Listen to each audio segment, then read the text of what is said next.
Alright, so we jamming? Yeah, we inside a long time, you know. The thing about this is that, it's a situation where it is that they think they start before it start. Or before the thing start, they start a vibe, everything they start to just go forward, but go forward. When you give me to drink here, kind of strong, you know, it's strong. Yeah. This is what we on here now. Where we, let me use Prangalang terminology. Where we is? Where here is. Where here is, that's it. Where here is again? Here is home. Here is home. Here is home away from home. Nice. Needless to say. I'm not showing what I'm sipping. Needless to say. It's nobody's business. Needless to say, it had to be a little warmish.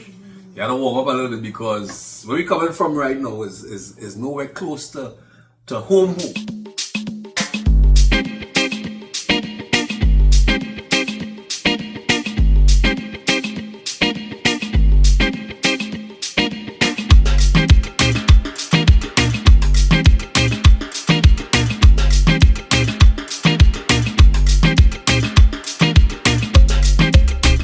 Where home is Barata? Barata, for me, I just straight answer that question. You know. I ain't put like this. I'm from Trinidad. You understand? I'm from Trinidad. That is because they're among the places. Yeah, home is Trinidad and Tobago. I mean, anyhow. Why? Well, this is a scene here right now because I'm holding a mic. Normally I have two. Rest on the stand and everything like that become a stand working good. But then, today... That's a story for our next day. Today is one day I don't hold my mic in my hand and put one on the next one on the stand. But, yeah, well, boy, Slim boy. Yeah, I'm here. 4 or 5 months trying to get this man locked down. Yeah, this is the last year. Since last year. Yeah, since last year, September, even before that. You have some guests that live in, the audience that we are there, we live in the studio now. Alright. But we are on the block. We are on the block, ladies and gentlemen. This is one of the podcasts, I'm going to toot my horn a little bit, that will end up being one of the best podcasts, throughout the duration and the series and the episodes and things that coming along, this is on the block where we get down basically to hang with major entertainers, major stars from all aspects of the cultural zone of Trinidad and Tobago. And today we're sitting here right now with his Grammy award-winning writer. Grammy award. Right? Songwriter. Yeah. And the funny thing is, in terms of competitions, you have been in competitions in Trinidad and Tobago, but back in the early days. But I don't think that you ever came like in the it's up in the top 4 and 5 and thing. So we here broadcasting or coming live, well, not live, but we're coming from New York right now in Brooklyn. I had to run all over this place to get this bad lockdown, and I finally get locked down. And mind you, this lockdown might be for about 1 hour or 2 hours. But as I always say, this always has to have a part 2 and a part 3 because the amount of history we're going to dive into right now, as much as he can remember, and thankfully he has one of those young brains that he just remember things real good, Just want to say welcome to the microphones of On the Block. Welcome to this podcast, none other than, how to describe this man, internationally renowned. That's 1. A gentleman at that. 2. Right. When he's on the stage, completely different. Man is he let loose, literally. And in terms of songwriting, we're gonna get more information and more history of his songwriting ability because I know he has written songs for other artists as well. He is what we call vocally talented, capable, and enabled in this sense because there are plenty of fellas outside, plenty of outside who I don't know what they're doing. No disrespect, but when it comes to the vocal ability of this gentleman, he is up there in the top tier. And when it comes to being astute for the culture, and really what we'd call a man for the culture and many talents as we'll get into. Just want to welcome to the Your podcast device is today. set to silent. Well, nice Siri. Yeah. Siri, The McQueen, yeah, the McQueen. Yeah, literally. Want to welcome, and it's a pleasure, you know what I mean? It's been long awaited, but at the end of the day, everything happened in God's time, and it's happening now, and it's happening today. Ladies and gentlemen, people on the block, welcome to the block as we pass it through none other than the man himself, Mr. Anslem Douglas. Anslem Doggy Douglas. Anslem Douglas. People call me all kind of thing. Yeah, you had one of those names back in the day, you know? Yeah, well, because not for stage, but friends and people from work. Work is okay. In those days when I was employed, Uh-huh. when I had an employer, people call me Doggy. which is What do I say? I think I know. kind of from Douglas? from the Douglas. Yeah. Doggy. That's long before dogs. Long Long before the dogs, Yeah. Doggy was the nickname. Yeah. And Dog, tall man, tall boy. Well, I mean, nice home. But when you come outside, you realize you're so tall now. Yeah. You stand up next to some of these Americans, you realize, holy crap. So huge, Yeah, man. Huge. Slim, it has been long coming to do this bit of what we call, this hangout. We haven't invited Oh, yeah. First, we had to take a Cheers, mate. Cheers. Yeah. Toast to health, strength, life. And we on the block. You have to say, Well, I'm trying to say I am, but you know what we're on here with this zone here. This zone having a lockdown. right. Woo! Yeah, boy. Shake up that one. You know when we're on the block, we have a little sips. And normally we'll have a little something to munch on, but you know what I mean to say. It's quite okay. We'll have something to munch on afterwards. Yes. But Slim, how we begin this session is like, where is Anslem Douglas originally from? Where call you a neighbor Stringberry? Well, that'll be in Pond Street, eh? You say Pond Street. Grammatically correct. Pond Street. Right, grammatically Laramie. English. I was born and bred, Yeah. and I'm a proud South boy, And I had a conversation the other day with a partner, and we were talking about childhood and stuff, and I really had a nice childhood. Well, I really had a nice would childhood. Pond Street, Laramie be considered as like country-ish growing up? Well, you're 3 miles away from San Fernando. If you're from San Fernando and you go to Port Smith, people tell you you're from south, you're from country. So 3 miles south of San Fernando. Now, if you go to Laramie now with Gulf City malls, all the banks represented. Yeah. It's not the Laramie that I grew up in, right? All where Gulf City is there. What they call Gulf View now, all that used to be coconut and mangrove, Oh, serious? Yeah, I used to go and hunt crab and things there. For real. Was slinging shot around my neck. I get a good cocktail too for crossing what they call the bypass. Because I live on the other side of the bypass. Oh, well, yeah, Pond Street is Right, and I crossed the bypass and went to hunt crab with my good friend, God rest his soul, Jairam. He died, and I get a good cocktail when I come home because they could play the whole alarm and don't cross the bypass. Because on that side used to be, it had Bel Air, Bel Air area. Yeah, I know Bel Air. Right, and then lower down from that you had mangrove and all that kind of stuff, and coconut and all of that.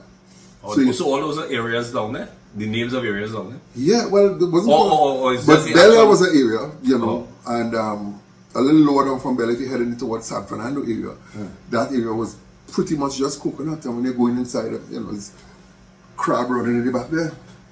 Mangrove crab. Man crab. Mangrove is the full name, but it's man. Man crab. They went from man crab. Yeah, I mean, being from the country, I can relate to those mangrove. So I grew up in Laramie. Nice, man. Had fly kite, pitch marble, had my slinging shot around my neck like every little boy. Had a proper Childhood. Put lagly on tree to catch bird. Oh, shucks, you did that too? Of course. when they see marble season finish, you bury a marble in a Milo pan underneath a tree. So next time you come and dig up your Milo, you have to make sure nobody else see, you know. Hey, you serious? Sure. I know. No, I pitch marble. I never buried on marble. Where you going to do this whole Panama marble? I mean, now if you was a real pitchman, you're winning people marble, you know, and you're winning the tour and thing. Yeah. So you might start off the season with 10 marble and with a big Milo Panama marble. If you get broke during the season, you're not the bury. But you look around and you make sure nobody is watching you, and you find a little spot and you bury your Panama marbles. Yeah, well, I know. I mean, I play marble pitch and thing. I really and truly. I was no best pitch. Right. No best. How about spinning top? Yeah, I spin top and thing. I mean, top and top. Nail Halley cord and all kind of. Well, you know, I don't know. But I mean, that's when you flip the top. When you thing it and you pull it up and you get up nail. So the nail up is an up nail. Right. So you have Halley cord, which but you do like that and you pull it and you get the rest in your hand. Right. But then when you do that with the nail facing up. Up. Or upside down? Yeah, so you shucks. Yeah, they call it up nail Halley cord. Come on, man. Man, actually, man, going back down in some zone there. Yeah, You have so memory like a, what is it called, an elephant? Like an elephant. Yeah, But boy. it was good times. No, it was really, really nice times as a little boy growing up. So that was a long answer to the question where I grew up. Medieval Stringberry in La Romaine. So he's a South boy. South boy, Wait. Siblings, any siblings? Well, I mean, Yes, of yes, course, of I have course, siblings, yes. but I have 2 sisters and 2 brothers after me. okay. Yeah, so I'm a middle child. Oh, nice. I'm a middle child. You ain't really spoiled child. I was never surprised. I got some good cocktails. I was miserable, you know. Oh, yes. I was the one who got the most, but I was bad. No, honestly, I was coffee. I watch your children now when people say they're bad. I say, leave the child alone. They hear bad because I know I was bad. My mother used to come in school every Monday morning. Oh, shucks. Every Monday morning, I used to get licks in front of the whole school. What? I was bad. I give my mother hell. But I was a loving child. Well, I guess with all that cocktail, it pay off now. It pay off now. You know what? Police never come in front of my mother's door. You know, because I ain't see nothing wrong in getting a child a little cocktail now and again, you know. Yeah, well, Sometimes children need a little licks. I know I get my tail cut, and if I didn't get my tail cut, you never know what happened. what happened nowadays? Yeah. That is what you call it, you know. Those But for pennies. me, I'm grateful. You know, to each his own. I'm grateful for my little cocktail and it keep me straight because Facts. I was going on a different kind of route. Yeah. If you didn't pull it, I used to pull it. I used to be every day I fighting in school. Every day I fighting in school. And you know what? I don't even think I could fight now. Yeah, well, Serious. probably a long time you already had to visit that kind of avenue. Because who want to do violence now? You understand? That's a long time, you know. Things now, you know, man. Let me ask you something. When you was a little boy in school, people ever put a leaf on your shoulder and leaf on your So shoulder? that's what, hey, what you saying? What you saying? Like the challenge? Ooh, If you feel your bad, does that leave off your shoulder? my shoulder. Let's fight from there. Well, but I didn't have all that kind of excitement. Yeah, I didn't have all that kind of excitement. Going up in Guaya and thing is, I mean, yes, it had a little scuffle and thing, but I always into sports. Right. From small, I end up either cycling or whatever in season. Yeah. Football and season. Football all the time. Football whole year. That's the only time. I think Trinidad is the only place that play football Well, it's no season for that. whole year. You understand? Sports on the whole. So I didn't have So no fight. you all had football ground. I used to play football in I the road. live over the road from a football field in Guaya. Oh, okay. Yeah, We didn't so have a fancy ground and thing in Laramie. The only ground it had was what they call the commons, which had to cross the bypass to go. No. So everybody used to play football on this what they call street football. Right, yeah. You root out 2 nut grass on the side of the Yeah, road and the make your goal. Make your goal post. And they make your goal post and that's you there. That's you right there. Yeah. I mean, but all of we had the ground until we used to play. Soca Yeah, road. right. Once you see rain falling, it's like, hey, audio. Yeah. You come out with your whole And, come out. and I mean, no, if it rain falling, if it raining, Yeah. we on the ground. On the ground. We okay. looking, that mud is asking tackle, that mud is asking tackle from here straight to by the kitchen door. But yeah, so I guess life, it's safe to say that you're well grounded with regards to being brought up. And when I tell you about licks and thing I get, I was thinking about 4 cocktail. But it was good ones. Memorable. It was good ones. It was good ones. It wasn't like it. Because my mother wasn't really a beater. Yeah. She just said, boy, have a licking hanging over your head. Oh, shucks. And you have to do something real bad Fit to get that? to get that. But when you get it, you get it for everything and then you're good. You're good for another 2 months. You're good for 2 months. You know? But it was great, man. And that's the thing, you know, is good to at least acknowledge the fact that, growing up and thing, when you get yourself in a zone, there's some children now, I look at some children nowadays, they answering back their parents. I don't like to, especially up here in the US. Like, if I could answer back you think I could answer back my grandmother? Listen. Or my grandfather or somebody, but you mean my mother, when I turned 85 this year. Nice. God grant her more life. Nice. And when she called me, it's still yes, mommy. And I have children and grandchildren. Yeah. And when my mother called me, it's still yes, mommy. Yeah. Because you grow with that respect. Of course. You're a big man, you're on your own, you're living on your own, you own your own house, own your own car, own everything. Own everything. But it's still yes, mommy. Yeah. I get that, man. So we coming up there now, and we Laramie was school well, of course. I shouldn't say of course, now because South has some real top of the line schools and things. So for primary school was which primary school? I went to a beautiful school on Harris Promenade, 15 Harris Promenade, San Fernando. Right, San Fernando Boys RC. Yeah, San Fernando Boys RC. And those days, when you see lunchtime, now kids not allowed. When I say kids, that's something to American. Children not allowed.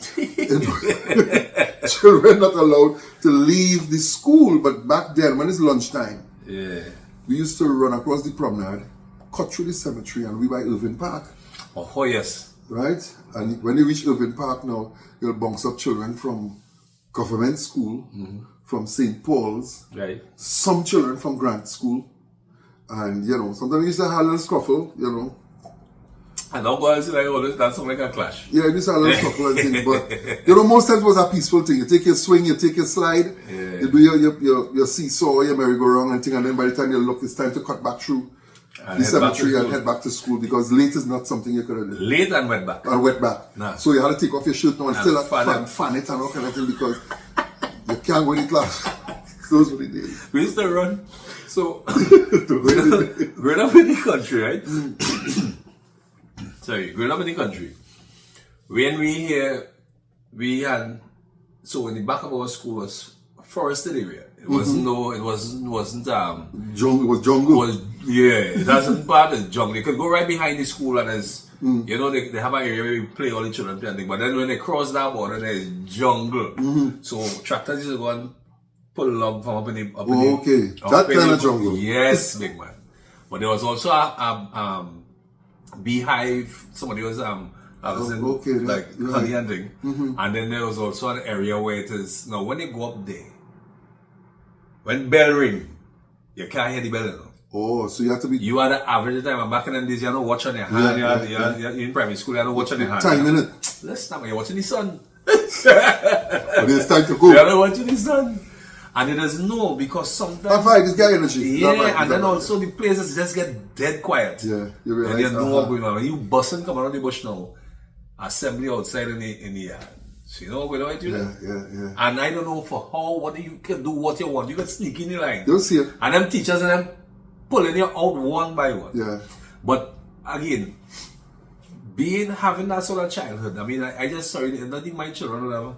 Had the opportunity to get that kind of childhood because, back in the days, things were a bit safer too then, it was... I say children not even allowed to leave the school now during lunch period, because I used to not run away, you leave and you go. I, as a little man, with the whole crew, used to leave and go from Pointe-a-Pierre Road in San Fernando. Who knows Sandro, know Pointe-a-Pierre Road, in the back of Palms Club and thing. Where? From Boys RC. No, think about it. You know Boys RC. Yeah, Boys RC. You walk down the promenade. You go up Pointe-a-Pierre Road. Right. Palms Club is kind of on the right, but you go all the way around, and we used to go over San Fernando Hill, through the hill, climb the hill, and come out in the back of Presentation Grounds. Presentation College. Ladies and gentlemen, for all those who don't know what you're talking about, that is far from school. It's a big hike. And it's far. And to climb San Fernando Hill. Let me tell you some stupidness we do. Let me tell you some stupidness we do. Your mother know you do all that thing? She might know now. Let me tell you some stupidness. We used to go in the back of, used to be Alum Supermarket in over High Street. And it have a massive drain, what you call like a dry river. And you climb down and you get down in the river, and from there. But that river going straight down to the wharf. Yeah. Now you could get from there and get under all them big sewer drains that were running under High Street and thing. We used to be in all them drains. And it's only recently I think, I sit down there and I think and I say, boy. That was really dangerous. If I shop, you don't have Sanders a hill. Yeah. If rain fall. Rain come down there, the tick, yeah. That's flash flood, you know. Yeah, you wash it out in the wharf, you know. Yeah, that, you know, as youths, right? Sometimes you do some kind of things. It's when you look back, I just woo. Yeah. Because you realize how much danger you were in, but you know what? God was good and... Yeah. Well, back in them days, you see your grandmother and them praying hard to it. Yeah. Real hard all the night. Interceding in prayer. Yeah. They're praying hard for you because they know they can't watch over you all the time. But at least somebody who are high up or can be better to take care of you. When I look back, I think, way, boy. Way, now we can say it, way, boy. And then after that, I left Boys High. I went to St. Benedict's College and fight stopped. Madness stopped. Wildness stopped. Like it just... As soon as I started to go to school in long pants, you just become a big boy. And all that craziness I just leave behind me and, you know, just... So Benedict's out of Benedict's, you play football and anyone? Not on Benedict's level. Right. Because Benedict's was a football team. Since then, Benedict's was running out. Yeah, football was a football team. Football school. It had times when they kind of fall off and then they build back up. These days they're doing it again. Yeah, well, you know, everybody is at the time. At the period, you know. Yeah, everybody at the time. So but I mean, I told man like you. I used to goalkeep and thing, you know. I used to goalkeep. But everything I do, I just do it because... You could do it? I could do it. Yeah. But my heart was only always in music.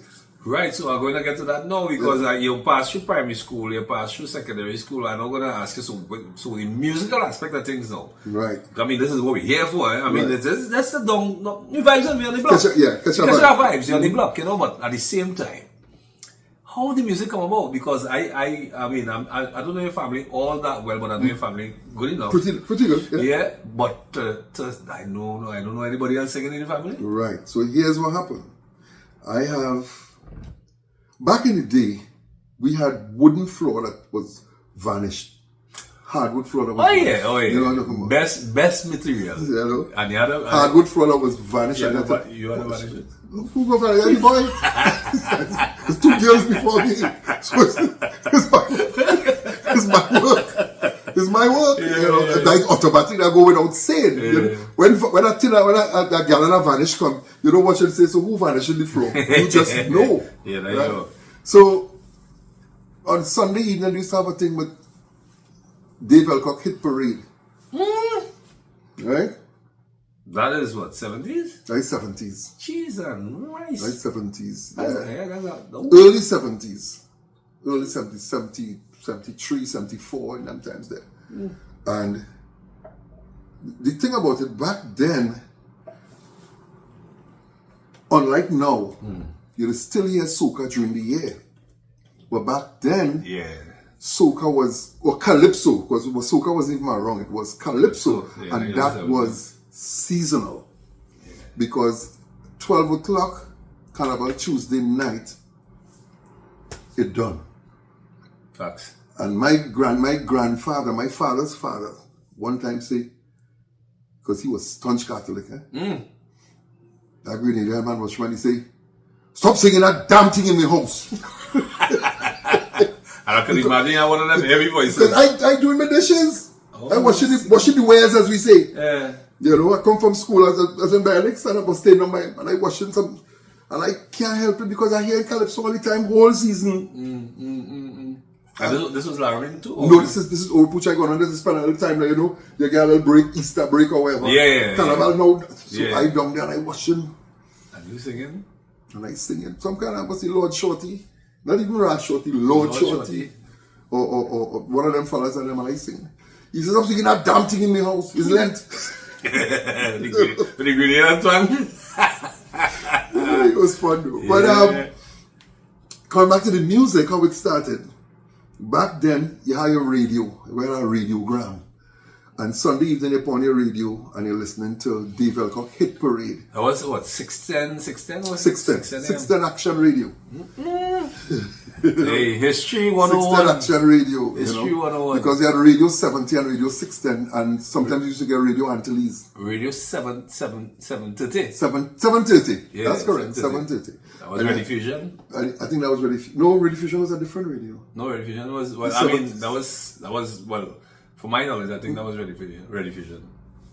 That when they used to run Ready Fusion, actually used to run, they said they used to run wires to your house to get radio. No. I think Ready Fusion, you know what? Don't hold me to that. But I know of 610 and Radio 70. 730. You know, and all was on the AM band, yeah. Right? 730. Those first two radio and you're going to stations, pick up, sometimes depending on where you pick up Radio Antilles. Antilles. Yeah. Ah. You know, but 610 was the radio, and Dave Elcock and all of them on the radio, and you know that guy by the name of Billy Reese, the bad lad? Well, I've heard of him. But he used to be on a Saturday morning. Yeah. But music playing, and the music we grew up on, and mainly because of the fact that when Carnival over, you're playing everybody else's music. So I grew up listening to people like the Stylistics. So from the Stylistics to the Jackson 5, James Brown to, what's his name? Neil Diamond. Yeah. We talking people like Captain and Tennille. Yeah. We talking people like the Carpenters. All foreigners. You know, and different styles of music. I tell you, the OJs and the Manhattans, and you listen to everybody, you know. And all those... Bobby Womack. And all those people were singers. They were singers. So, you know, you're listening to country music, you're listening to, R&B, or as you call it, soul music. Soul music, right? R&B didn't exist then. I guess, but it was rhythm blues. And blues. It was blues, and R&B is rhythm and blues. Yes, but you know, it had soul music. Soul. You know, and James Brown was the man. So we used to put on our socks, come back to the polished floor. So we come right back to the floor. Right, that's where it started. And you put on your socks, and you move the sofa and thing, the couch as we call it. You move the couch, and you make a little area there, and you're dancing and you're skating like James Brown, and you know, and your parents them. Or the children having fun. Yeah. Having fun. So with their parents, they would have... They're doing nothing. Okay. You children them dancing to music. You're having a good time. Dancing and we start singing. So I remember one day I said, Mommy, ain't that song like Sparrow? She said, you could sing like Sparrow, but behave yourself. Yeah. Because I want to mimic everybody. Wow. I try to sing like everybody. And then one day, I think it's my uncle, God rest his soul, my aunt's husband, Mr. Clive, he said, but this boy could sing a little bit, man. Well, that is all it takes. Oh, yeah. This boy could sing a little bit, but I sing it more now. But is that anybody in your family who actually... My other sister, the one before me, she used to sing too, but sing home. Right. So we swear we was the Carpenters, you know. So it was like a concert session on us. Yeah, we used to sing and thing, having your own little concert and you're holding the comb and you're singing and thing. No, the kids growing up home, you know, holding the comb and you're singing and all that kind of stuff. Yeah. Singing along to the music on the radio, you know. Because even with some of the other entertainers that I spoke with, right? Quite a few of them said, you know, like nobody else in the family or whatever it is that was singing, except Eddie. Eddie whole family was music family. Yeah, Eddie was never bang one and thing. But was it the guys I spoke with, like, yo, it's just something that they love and they try to imitate, you know, because I guess the influence. Yeah, because you had so much influence and you mimic everybody and you know, you try to find your own voice, you know, and lo and behold, by the age of 13. That's 13. 13. 13. Yes. Not 30. Not 30. 13, man. 13, we try that. 13. 13, man. At that age, I started to go to church. And I joined the Laramie Pentecostal Church, which was, and still is, Revival Tabernacle. Okay. Which was a branch of the Pentecostal Assemblies of the West Indies. All right. So, being there now and liking the singing thing, I joined the choir. Yeah. It was no big choir back then. It started to grow eventually, but it wasn't a big choir. So it was more like a choral, more like 15 people. You know, and then all you had to sing parts, you're learning about harmonies and you're learning about this, and you know, and the choir director was a gentleman, God rest his soul, he passed to Ferguson Placid. Okay. Yeah. I know the name, the last name, Placid. Yeah, it's a popular name there in South here. So I saw people. Yeah, he was the choir director, and you know, and from singing now they realized, okay, this guy has something. So I started to get lead in choir now. Started to do the leads. Yeah, after how long? Couple months. Well, I mean, I don't know. Like I say, I know you're somewhat talented, but I know you're a guy like to push forward for stuff. You know, you don't sit back to wait. You move forward for things to happen. You move forward. You know, if you sit down, it will just, you know, things will fall in your lap. Yeah. And lo and behold, next thing I know, I have leads in cantatas. You know, I actually was privileged to do 2 cantatas. You know, like a full production. You know, for so many benefited people, explain what a cantata is. A cantata it's a whole series of songs telling a story. So it's not just one song. So you're talking about, I did 2 Christmas cantatas where it's songs telling about the birth of Christ. And, you know, and of course it's been done very, what's the term for that? Operatic kind of, you know. Yeah. So it's that kind of. Oh, serious? Yeah, well, not all, but I had parts that had to be done like that. Yeah. So it gave me another opportunity to explore that side of it, you know. And by that time now, we had formed an all-male group in the church called Exodus, 6 men. Well, it's church. Yeah, and everybody played. So I used to drum and sing. But there was an official drummer who used to sing also. The keyboardist used to play bass, the bassist used to play keyboards, the guitarist used to sing, everybody used to do something about country life or that kind of vibes is everybody could do something. You know? So and it was honestly one of the most memorable periods in my life. Just being there, you know, with the guys and we rehearsed, and we used to rehearse hard. You know, so when we get on stage we tight, you know, and started singing with the band. Tight, not drunk. No, not tight meaning. Not tight. Tight meaning in unison. You know, some people think that drunk in church, but because no. they think you're drinking the wine.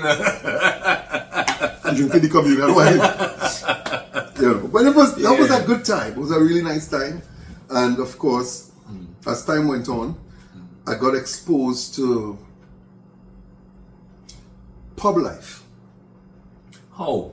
From church to pub? From church to pub. You want to see how that happened? How that transition? I mean, well, I guess as teenagers, you start to explore. Because your whole life, you from age 13, you're now into your teens, you're in church and you're singing in choir and you're doing this, and you have that foundation, right?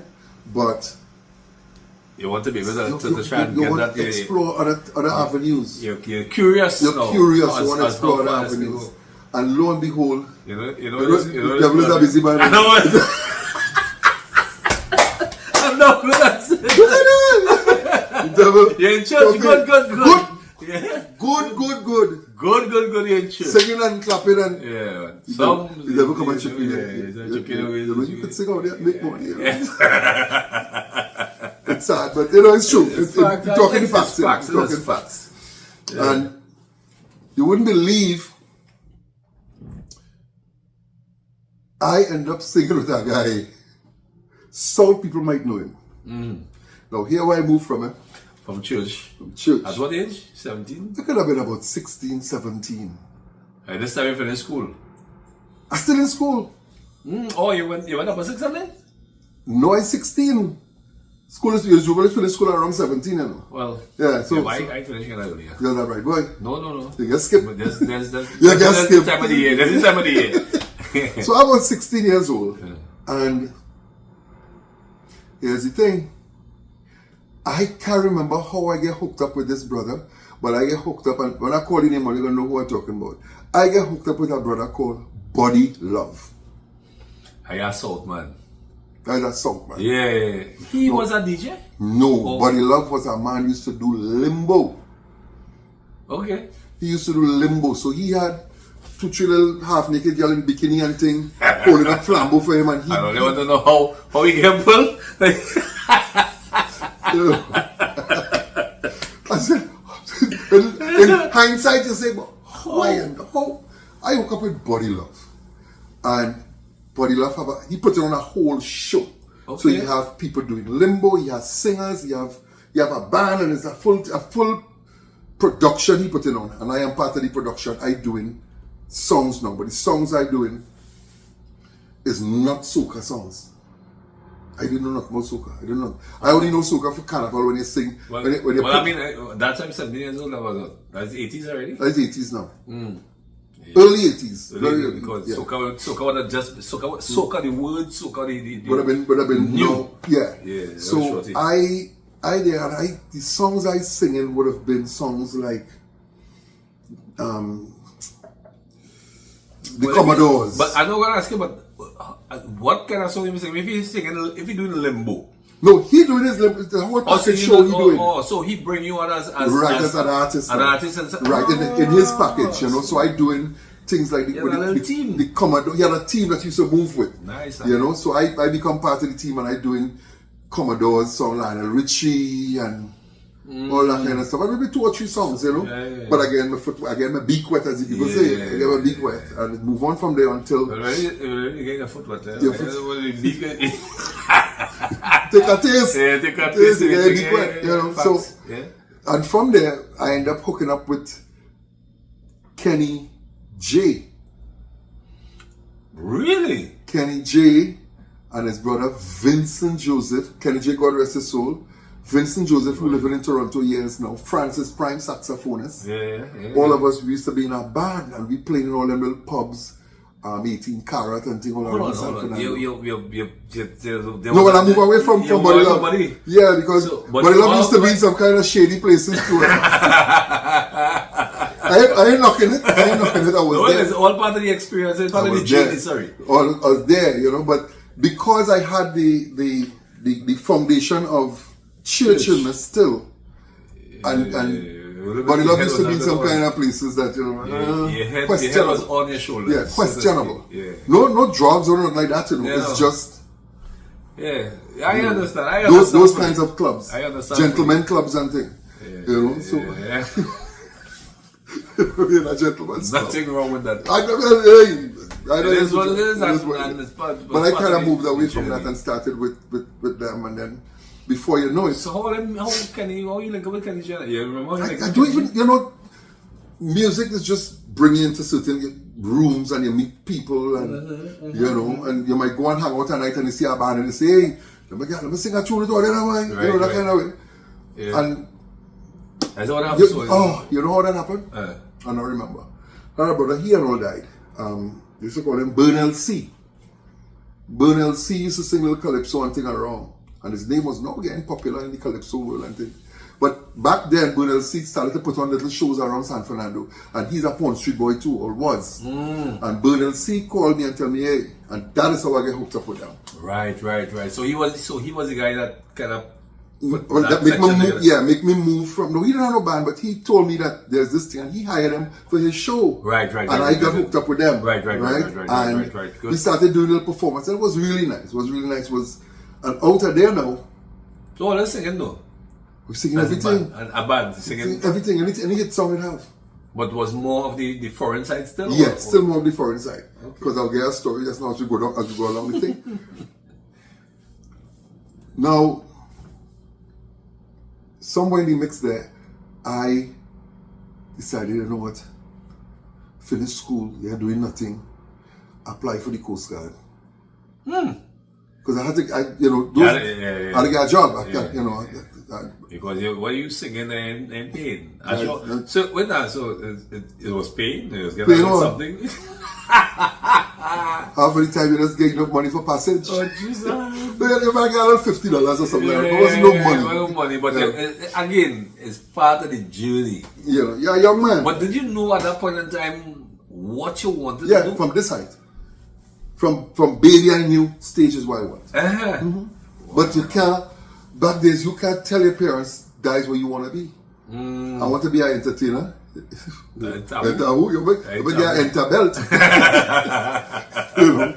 So you tell people what they want to hear because, I want to be a lawyer and a doctor and this and this. But you know deep in your heart, stage is what you want. Wow. You know, I always knew that. So It's what I end up, now I am about 18 years old, right age to write the exam, write Coast Guard exam. And I'm waiting, they call me, they say, all right, come and do your, I went and did the exam, I did the interview. No, I didn't, I do medical. So now it's just the interview to do. Right. Right? I did the interview, so now I'm waiting on a call to tell me I passed the interview. And I literally waited for about a year and a half. Oh, shucks. Had batches that went before me. Oh, shucks. But during that That's time, long. during that time, I end up, Back with body logo. no. I end up, my uncle had a hotel in Dow Village, Orapooch. Right. Otahiti. Tongue out there. On the bay right there, had a hotel called Dougie's. Now, some of you who listen to this, or they have memories of Dougie's. Right? Dougie's wasn't a shady place though. Dougie's was like well, let's just say it wasn't a transit. hotel where you would go and spend vacation and spend a week at the hotel. Why are you laughing? I didn't say anything funny. Why are you laughing? I'm just saying it's not like you would go with your family and spend a week I understand. on vacation. I understand fully. So go ahead. So Dougie's was a nice little hotel on the bay. And because I was out of school, my uncle told me, you know what, come down here and work. And that's very responsible of him, by the way. he said, come down here and work. And I started working in Dougie's. And after I get a hang of the thing, tell me, listen, I want you to be the night shift manager. So I started to manage. Imagine I'm about 19 years now. And I'm managing the night shift in a hotel. Does anyone with that? Yes, I got haywire. Don't say nothing wrong with that. Things went haywire. I think that I was like, how did I? Oh, how you end up there? No, well, you know, end up there? I have access to my own room in the hotel. Right. At 19 years old. So Come now on. you ain't going home. I was living in the hotel. I'm my own room. I'm managing the night shift. Hey. What you gonna do, I have big left hand drive car to drive. It's all part of the process. And I just live in the life. It's all part of the process. All part of the process. So the music thing went on a little hole for that year and a half. That's what I seriously, you didn't do anything musically at all? Well, I used to try and play music like a DJ in the hotel. But I only knew 3 mixes. And it wasn't even a real DJ stereo. So we used to bring in DJs. But I had the night shift, so I used to bring in DJs. And breakdancing was a big thing then. You know? Yeah, okay. So do you remember who were some of the DJs you brought in back then? Not really, you know. Not really. Whoever was around would have been Saudi DJs who I couldn't pay no big money. Right. So it's just downstairs in the hotel, you had a little dance hall and things. So around the 80s, there's 80s. This is 82 and stuff. Yeah, so 82. around them would have been who? Like Papa Rocky and them fellas was pumping back then. Yeah, but I couldn't bring in the big popular ones. Oh, so it would have been the young fellas who coming up. Or the area. Yeah, and they would come in and do a thing and they bring the little crowd and it used to be a fun thing. Nice. And then lo and behold, I got called to go in the Coast Guard. You know, for... At this point, my uncle saying, go ahead. Yeah, he having a good time. he having a good time watching me. And because I was playing fresh too, you know. Yeah, well, hey, listen, at 19 years old, I was playing fresh, you know. What you gonna do? And I sure you wasn't ugly fella. One time, you ain't ugly fella, so I know. One time he don't mind me saying this. One time he set me up because he realized I have multiple girls. So he set me up and I make 2 girls bounce at the same time. And you see who put that in play just to see how I can handle it. Yes? I show you handle I handle it very well. Very well.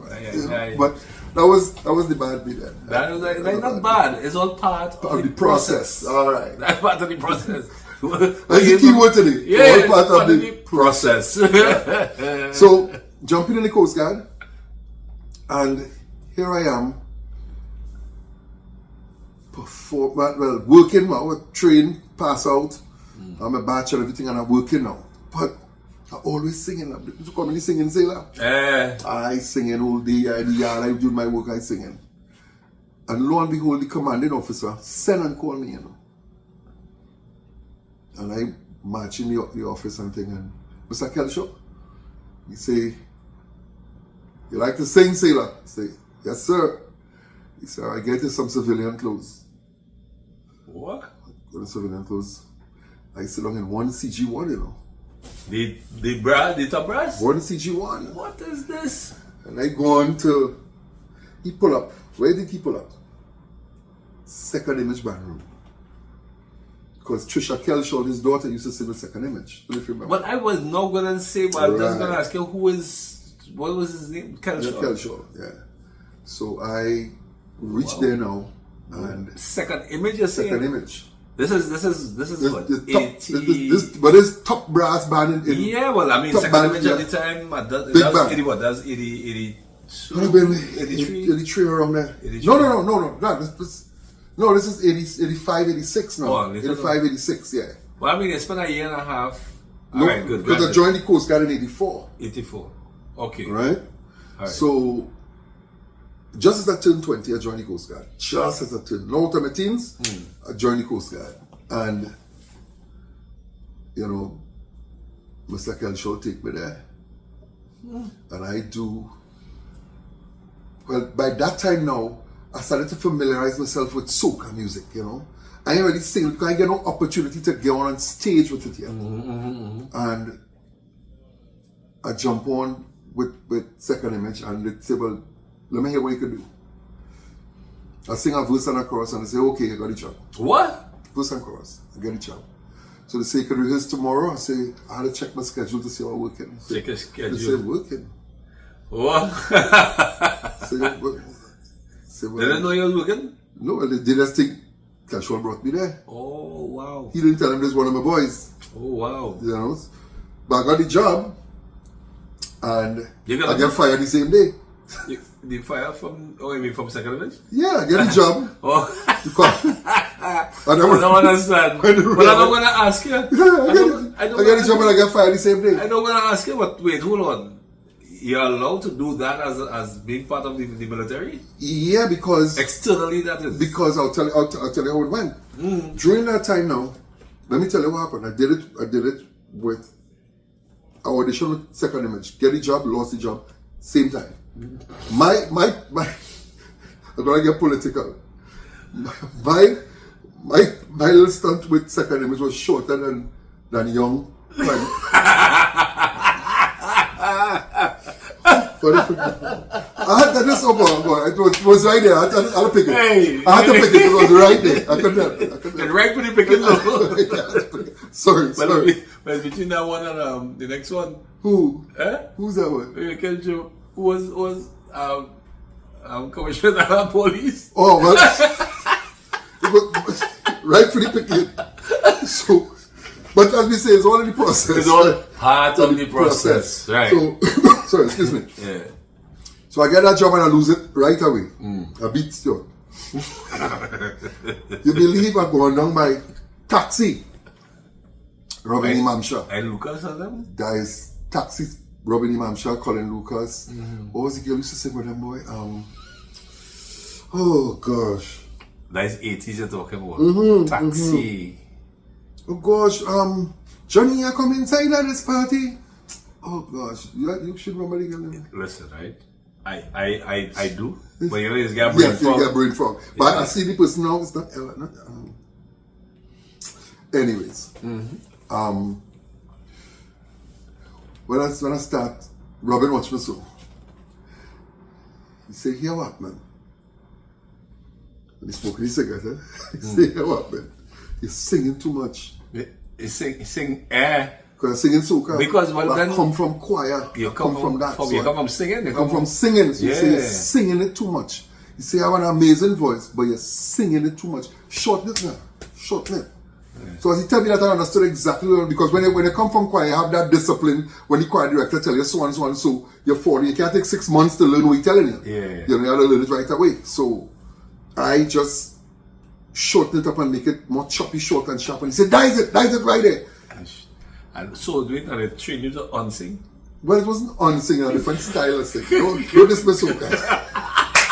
Don't dismiss Soca. It was a different style of singing. I got you. So, when you think now, and I do the verse and chorus, he say, when it could start, same thing again. Oh, shucks. So that higher When than we fired. same thing, Higher than serious? fired. I get higher than fired from Second Image. I get higher than fired from Taxi. And I get higher than fired from Song Revolution. So how we going to Song Rev now? How we end up by Song Rev now? I mean, I get fired. I went by Song Rev. And Colin tell me the same thing. Colin said, no, there's a traveling band. You had the job, but it's a traveling band. So wait now, what you're already saying is that your job was getting you fired from... From anytime they hear that you're in Coast Guard and it's traveling, this band is traveling. I go now, and this is now season finished, and I say, you know what? I go on scouting, yes? I go on scouting. I tell you, you're fed up because Scouting for talent? Scouting for talent.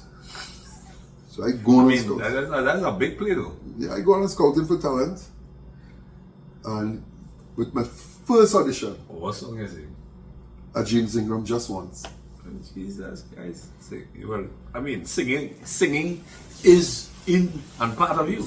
So I did the James Ingram, Just Once. Fine. And as I finished singing, Beaver come and tell me, because Beaver band, which was Fireflight, was doing the backup. Yeah.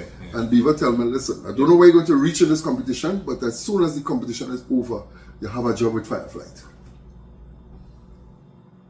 Well, I'm waiting to hear that part now. Nah, stay with Fireflight. I went through and I think I came, I think it was third or fourth. I think I came fourth. So okay. I think I came fourth in the finals. Yeah. So who, you remember anybody else who was on that cast with you? You know that guy who used to dance like Michael Jackson? Just dress up like Michael and dance.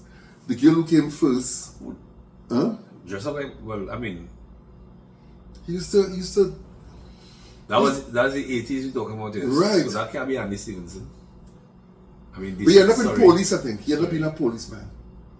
He ended up in police, yeah. That would have been another version, a version before, because I think. Right, he's a tall, slimmer guy. I'm trying to remember his name, but you know, it's so many years gone. So he but, came first? No, I think he came third or something like that. And who else was there?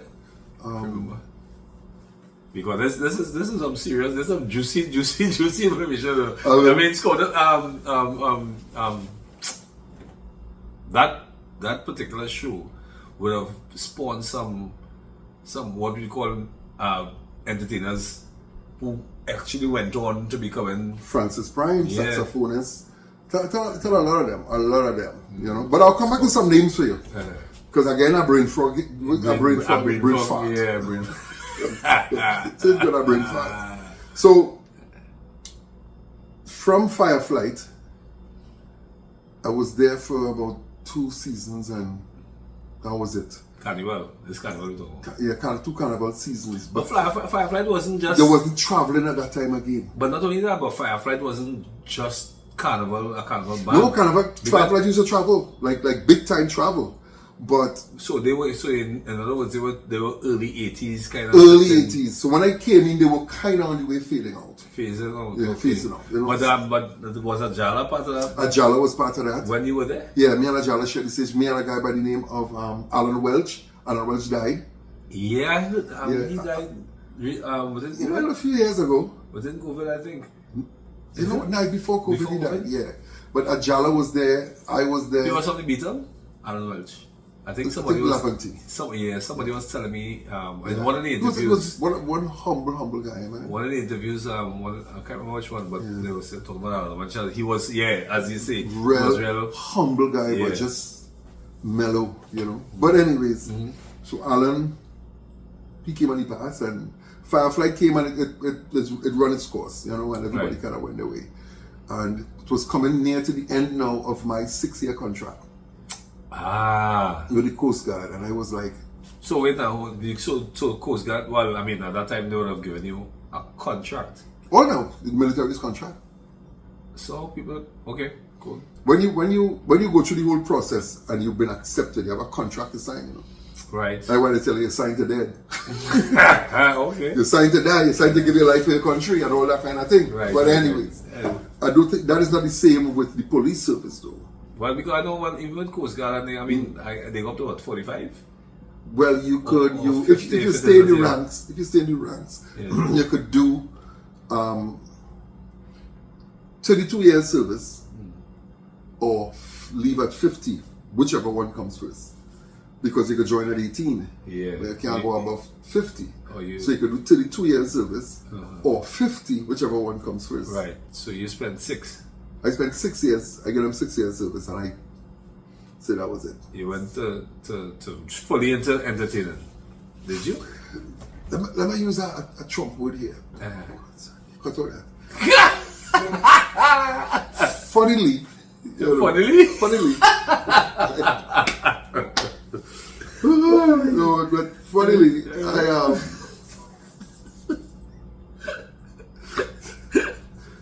I thought we keep it as nice and decent. Funnily. All part of the process. You make me forget what I was going to tell you, what are you talking about? We were talking about the Coast Guard and what happened when you right. finally 6 So years. funnily, when I left the Coast Guard, it wasn't to go and do music.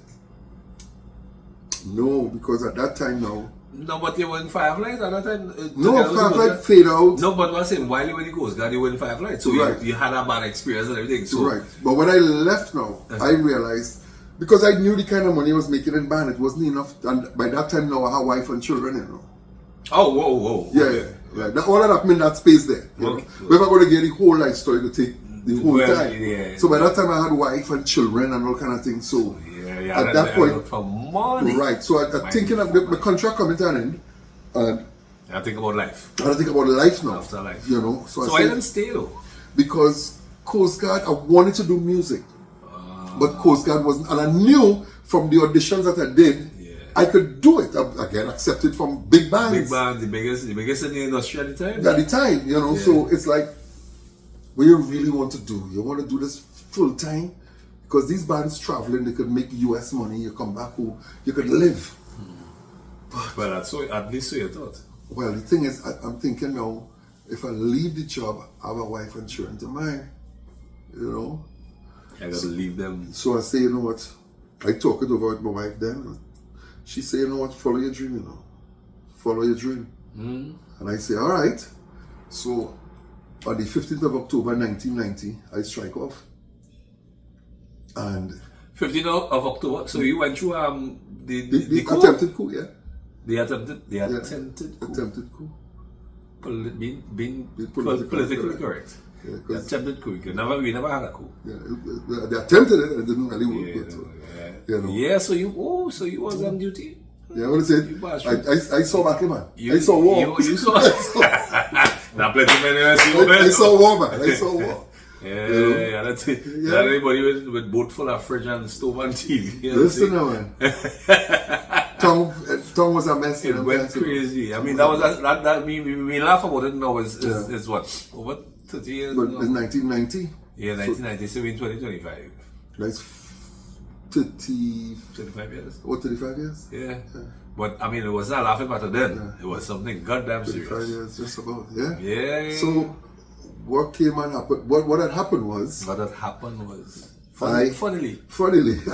When I left, it wasn't for music. It was, I wanted to follow my dream for music, but I know that I couldn't just do music alone. So leading up to me leaving, I did some courses so that I have something to fall back on. But that's the thing about Coast Guard. I understand Coast Guard also allows you to do your courses do the different stuff. Yeah, so I ended up doing the coxswain course, where I ended up being a qualified launch captain, and So you stayed in the marine sector. Well, the plan was, because I have experience in that field. It would only make sense now. Even if I leave in the military navy, I could go into the merchant navy. And work for some oil company on a boat and that kind of thing. And mind you, that's forward thinking. You got to think forward, because you got to think, what am I going to do in the civilian world? So this is a trade that I could export. I could walk with, and I say, you know what? I'm a qualified launch captain. I have my certificates now in coastal navigation and marine firefighting and safety at sea and all those things that come with it. Thing to make money. So I say, well, all right. Well, I saw that I set an application. I come up with strength. So I sign off on the 15th of October 90. Come off the strength. And all my application, nothing coming back. I sent to from Trinidad to Tesoro. Yeah, shucks. You know? Everywhere that dealing with marine. Yeah. Salt. But in the meantime, thinking how I living. And a gentleman by the name of Kenny Phillip. Kenny Phillip called Big me one. and tell me he want me to do a medley of all the songs that happened, all the soca songs that happened that year. 1990? This is 1991 now, right? Yeah, 91, forward. So I did that medley. 91. Yeah. That was Dollar Wine. That was There's a medley.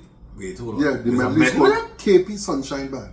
Oh, When you yes, hear yes, that, yes, like, yes, you yes, know, yes, like, yes, yes, yes, yes. You know Of course that? I know. I have it on record, big man. Right. I have that on record. Well, when that thing started to play, that went off the that charts. tear, Because they usually bring that out after Carnival. right after Carnival, And that has run through to the summer and that everything. thing tear up the place. Yes, you're KP right. Sunshine I mean, Band. I was in school then, still. Yeah, but that thing real much things that to play and play and play. Any party you're going, because I perform it. Yeah. I perform it like I'm in a fete. Yeah. So when you pawn that, you swear it's a live artist performing. Yeah. Well, I mean, it is, but Well, yeah, it's you know, pretty but good, I didn't go and sing the track. When I poured them cans in my ears, I wasn't singing the track. I was performing the track you saw it, you envisioning you in a big fete. in a big fete. And And believe it or not, I'm not patting myself on the back, but that was the start of a whole revolution and evolution. Yeah, Because yeah. what happened is people wasn't performing on records before. Yeah, They were singing the songs. Yeah, And when I started to do that now, everybody started to come and talk on the So crowd about, you- hey, no, started talking to the crowd. You know, there's a bacchanal brewing will be brewing because men go say, why start off first? Well, you know what? They decided to go back in time and find a record. The pioneers, I mean, there's You know, it had, claim. I'm talking about going and traffic and they started to do that after. that come after. Too. That come after because I was all them times people were singing, they go in the studio and they record a song. Yes. I perform the song on the record like I am in a part, fete. So when you pour, when a DJ pouring the needle on the record, them days was needle on record still vinyl. Yeah. You swear that you're in a live fete. fete or as a live entertainer performing in the fete, and it kind of Mash up you. created a whole new vibe. And now we find artists that go in the studio and start talking on the record and say, hey, well, I tell you how to do this, and they start talking like they're in a fete. But that's where it starts from. History 101, ladies and gentlemen. History 101. There's no joke. That way, because that thing started to play and play and play. And while that playing, I still thinking about how the hell you minding your family, boy. Oh, shucks. So, you know, I started to do odds and ends, you know. Anywhere I could get a little job. Well, Laborer, whatever, because I have a family to mind. Lo and behold, I get a call from Kiskiddy Records with Robert Amarande, right? Caribbean Song Basin. that's what, that 92? 90. This is 91. Same 91. 91. As soon as that thing started to play, so Kenny is always say, you start your career. You know? But I was performing long before that. Yeah. But it really jumped start. Yeah, jumpstart that part of it. Yeah, because even though I did a little thing with Fireflight and I did a little thing with bands and things before, small bands and things here and there, your name wasn't out there. Yeah, but the KP Sunshine Band medley, people started to say, who the hell is that person? Because a strange voice on the market, tearing it up, and they can't say, well, that is this person or that is. He's something like this, so it's They couldn't identify. new voice, So then, new vibe, new fresh. energy. Wow. So Kiskiddy said and called me, and to fast forward the thing, I moved from that to getting a recording contract with them. So I have a recording contract and a songwriting contract With Kiskiddy? with Kiskiddy Records. What's somebody, you remember somebody? Well, I mean, I know you remember. But I write songs for Melanie, I write songs for Ajala, I write songs for... Ajala? Not turned into any big song, any big hit, but I wrote songs for Melanie Hudson. I work on, did most of the writing on... A song for Melanie? I can't... You can't 100 years ago. Yeah. I can't remember songs I wrote for people last year. I wrote with General Grant, Rev the Engine. What? Yeah, me and Grant work on that. If you listen to the song, you see me singing in the background. That's You know, right. I kind of a little shell shock right now, but again, as I tell people, everybody who I Well, as I say, shell shock is the man who produced it. well, then, exactly. Yeah. Well, so listen, so everything that's basically tying back because I mean, Trinidad is a small place, Trinidad is a small place, and you would have somehow or the other end up one or two in between, you know, around the same set of people, the same Right. circle, whatever it is, right? What I'm saying is, I usually and I leave it. So if you're doing something like this, a podcast, and you go and do a lot of history. Yeah. Now, Trinidad, however, for whatever reason, don't have much of them in archives that you can go back to and say, well, unless you talk to somebody. Right. Hence the reason for this. Yeah. Hence the reason for the block. Yeah. You So we can catch a vibe and know what get happened and how people it who happened. actually. So Right. it is now to archive this kind of information because you saying this to me, certain people may know it, but me not want to speak about it because Right. of whatever politics are involved or All whatever that it is, stuff. right? And you know what I always say, you know what, it is what it is. Right. It is what it is. So it is know. it is amazing now for the last this is episode probably 9 or something like that. But it is amazing to hear some of the history that the entertainers have who have been like, for instance, this particular part of it where you were the first. Well, I could say, am I safe to say? Yeah, the first person I really don't know. jump I don't know of anybody who was performing on records before. jump on an album like it's a live, like It's a live party. performance. I don't know anybody. Like who it's a did it before. fete. Yeah, it's a And fete. then call it And when you hear it, you know, wow, this is. You're actually feeling a fete. Yes. Actually feeling a fete. And And remember, it's song into song, you know, and Yeah. bands were doing that at the time. yes. Bands started to do. That's the era which band wasn't doing song and then another song. They started to mix their song music, on like stage like a DJ. DJ. So bands started to play song into song that kind of way. So you do a verse and chorus in this, and then you do a piece of musical arrangement, and then next song. Yeah. You know, and boom into another song. Yeah, and then what you make that is what used to make the party. Hype. You know, and so you set your repertoire in which part you start off here, but let's build into this explosion. Nice. And if you go back and you listen to KP Sunshine Band featuring Anslem Douglas, speaking of myself into the party, you know, Yes. you realize that is where that whole vibe comes from. On vinyl. That was on vinyl, On yeah. vinyl, vinyl, depending on if you're American or British. Vinyl is the one that you put on the ground, on the floor to spin on the back of a Ninja Turtle. To break dance. Vinyl is the one that they press Put the needle to on. play music and you put the needle on to play. Right? But So- both of them have the same effect. So- You're spinning anyway. It's spinning. Yeah. It's spinning, you know. So here's the thing. 1 month after that, I sit down on my little, as we say in Trinidad, my little gallery. And the two boys playing inside. And I sit down there. Them days, I smoking a cigarette, you know. I used to smoke cigarette and then I smoking a cigarette. You're a sea man or not? Yeah, I see, man. And you know what is funny? Funnily, that thing. Funnily. I just stopped that in years now. It's about 30 something, and I never look back. Never look back. Anyway, so I'm smoking my cigarette, and I see a car pull up. A fancy car that do be in Pond Street. Where is? Oh, so this is Pond Street. I'm still in Pond Street. Oh, serious? I come back home. I live in home with my wife and my children and thing in family house. Nice. Right, which man? You know where Red Man used to live? Up on Pond, my brother.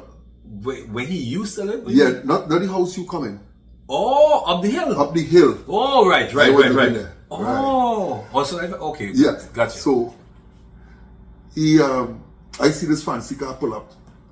I was like, this guy belong in Pond Street. So let me Here we go. Here we go. let us describe it as back then. What was our fancy car back A then? Laurel. I know it was going big. A That Laurel. was big car. A big car. 20C and Laurel and them they was. Because you no know post especially. when Laurel come, Yeah. people saying, hey, the car is talking. Yeah. So when you open the door, you see the left back door is ajar. And that was state of the art. What do you mean? That was state of the art. There's no joke, you know. That This was- is no joke. This is facts. This is bad. Laurel, that was state of the art. I'm telling you. big car. That was big. That was big cars. Big Literal time. in size as Yeah, well. eh? price too. Size. So when I see this car pull up, first man I see come out, Panky Boynes. Panky player. bass player bassy? Panky. Yeah, I think he based out in Boston now. I would love to talk to Panky. And then the next man I see come out is Colin Huntley, drummer. He in England now. I know. I Look talk. at- Yeah, right. I When you are man, you always yeah. Next man I see come out is Mr. Cliff Harris, Atlantic. Atlantic. What did you? They pull up on your front They door? pull up on me like it's a drive-by.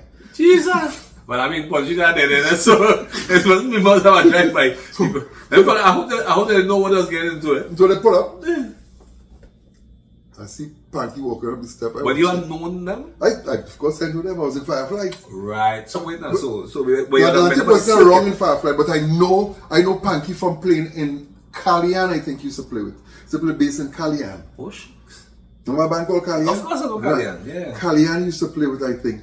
Colin, I wasn't familiar with Colin, but I knew Cliff Harris. Because Cliff Harris was the promoter, big promoter back then. Ben promoter. Was Cliff Harris and Roy Mirage and them fellas. 1990s? That's 90s now. Yeah. Cliff Harris, Roy Yeah, Mirage. yeah. These brothers, Martino brothers. Yeah, Frank and yeah, they were the big promoters and thing in town. Mm-hmm. So, lo and behold, they come out the front step. Pull up on you, boy. Wow. I say this look like a music. That's how this one. I say this look like a music call. Where they say, all right. Yeah.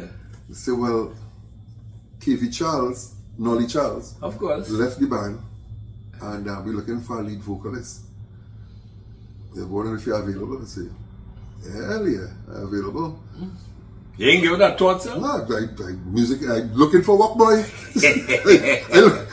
I just say, looking for it. Yeah. You know. So we They say, well, tomorrow's rehearsal.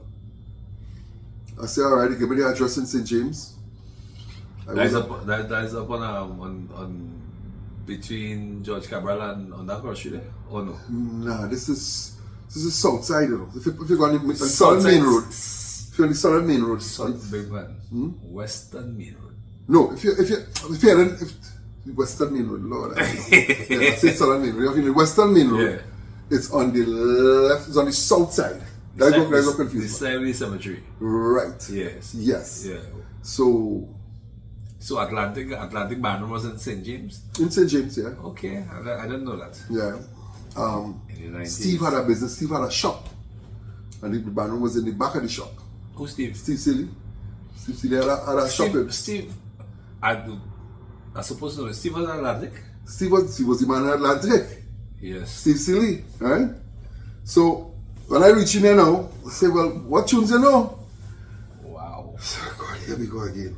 Soca, right? Yeah, but well, I know Soca now. Yeah. I know it now. I don't But when finish a whole album. Yeah, but hold on. With Kiss Kitty. What about Kiss Kitty? We cannot skip over that part. No, we're still in that. I do Kiss Kitty right after the album with Kenny, and less than a month after Atlantic pull up. So Kiss Kitty, what it done with Kiss Kitty? What was the Well, the this is music what I'm going to tell you now. Uh-huh. I signed a contract with Kiss Kitty, Right. and I told Cliff Harris, here what happened. I just signed a contract with Kiss Kitty.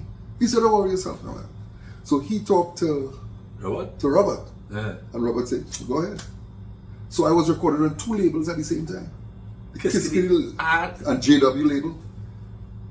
Jesus, JW is Brooklyn, huh? Julian Williams, who had the record store Church. Yeah, he's Right? Brooklyn, yeah. So I was recording on the JW label and on the Kiss Kitty label too. You know? And with Hickrick Publishing and all kind of long story. So here I am now, sing a song. On all this time, you still pen I to people for different artists. as yeah, well. I just writing, you know. I just writing for people need. When you recorded anything with Kiss Kitty? Yeah, Raga Pum Pum was with Kiss Kitty. Was Kiss Kitty? Yeah, Raga Pum Pum was with Kiss Kitty. I had to go back and really dig up in my those records, you know, because I remember Raga Pum Pum was it a sing? Raga Pum Pum 1994. Yeah, but was it a single? That was a single, but I did an album before that with them. With With Kiss Kitty. No, with Kiss Kitty. The first year, that was 1992. 91 or 92? 92. You did an album. Remember, I signed with them the 15th of September 1991. So the next record, the next carnival season would have been for 92. So what songs you had on that album particularly? It was, you remember? because none of them really jump out. But you know, you're Still really trying to pull that Kiskili album 92. yeah, that was 92. So that when they started Kiskili Caravan, was Right, it? but when I started with Kiskili in 1992 is the same year I record with Atlantic too. And I did Good Music to Dance. Because we're on 2 labels now. Yeah. On 2 labels. So I record with Kiskili and I record Good Music to Dance. I will get vexed. Nobody get vexed. That was the arrangement. I know, but what I'm saying, but if you have nothing, so I think so. yeah, there's something I here. think so. That good for you, but Yeah. for that label would have been a No, well, it's Was that not situation? your fault that something didn't work out.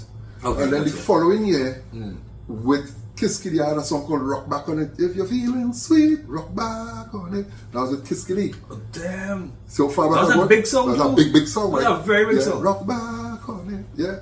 Went there with Kiskili, and on the Atlantic side, I did Dance Like a Soldier and stuff, because that year when I did Good Music to Dance, I did Parvati with Atlantic too. Good music to dance. Yes, Good Music to Dance. Right. And I did Parvati. Dill dicky deko, dill dicky deko, dill dicky deko, dill. Yeah. Wait, that was two separate. That was so. 2 different albums. One, yeah, okay, good, nice. Same year, 2 different albums. Gotcha. N- But them 2 songs was big. Yeah. But I mean, good music, of course. No, that Good Music to Dance was that 90. What year was that? That was actually 93. 92 didn't do anything with Kiskili. But that was Atlantic. No, Rock Back on It was Kiskili. You know, Atlantic yeah, was but good music to dance was not Atlantic. Good Music to Dance Because I and remember that table. Parvati. I Yeah. remember that table. Yeah, and I remember that Parvati. table. I have that record. Yeah. I have that album. So that was 1990, 92. In 93, huh? 93. Yeah, clear them clown. It was plenty music to it. You know, 93. I can't remember what in 93, but it was straight up with 92, 93. Then 94 was Raga Pum Pum. 95 was a song called Jump and Mash Up the Party. Yeah, Jump and Jump and Mash Up. Yeah, that was big too. I mean, those years in Atlantic was massive. Massive years. No, but I left Atlantic already. Believe it or not, I only do 2 carnivals in Atlantic. You know. People think I stay so long in Atlantic, and I think it's because the impact that myself, Steve Silly, Carla Gonzalez, and Nigel Lewis as a front line. A big front line, like 4 people in the front. Well, Atlantic was so at that point in time. Atlantic, Traffic, Blue Ventures. Right. Blue Ventures was Chandelier with Ronnie and them. In the early 90s. Yeah, Chandelier was tearing it up too. In fact, the 2 bands that was always rivaling, quiet rival, was Atlantic and Chandelier. Not Traffic. Traffic was there, but Traffic was doing the thing. Yeah, but it wasn't up there. No, it was up there, but it's a kind of quiet rivalry. So band is a rivalry. Right. So friendly rivalry. So you of course that's without a doubt, because this is carnival. This is Right. carnival in the zone here. But I know my memory kind of trying to, because I would have been playing the music. I would not have been, honestly, I would not have been at the time going to the parties at the time. Yeah. But I know the music.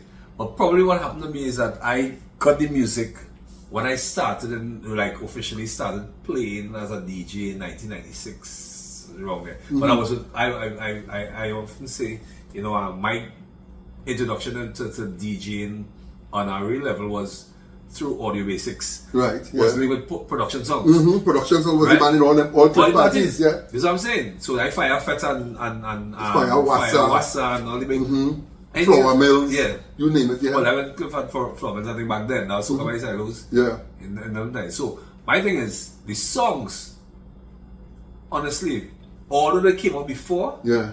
they would have been still Yeah, those songs used to mash up every Fett still. carnival Yeah, those songs used to mash up Fett still. thereafter. Yeah, because if you go back now and you go off Fett, you will still hear When a Dead Very Much Close. Yeah. Which was nice. When did that come out though? When and how? Because I want to get to that. that came out. That came out. Who Let Specifically. the Dogs Out was 1997 97. for 98 Carnival. Yeah, because that's my first year traveling to London Right. in 1998. So if you count from then to now, you're looking at 3 years minus what? Right? That's 30 some years. 1998? Nah. I was like 20. Okay, Raga Pum Pum is 31 years old. 27. That Papa is 31 years old. Around 27, 28 years. Because what happened to me is 27 years, yeah, about that. Yeah, about that. because I like I said, my first time in London, I am telling you, who let the dogs out? Yeah, it was different. It was shake dog. And listen, like I said, my first experience going to another carnival. Right.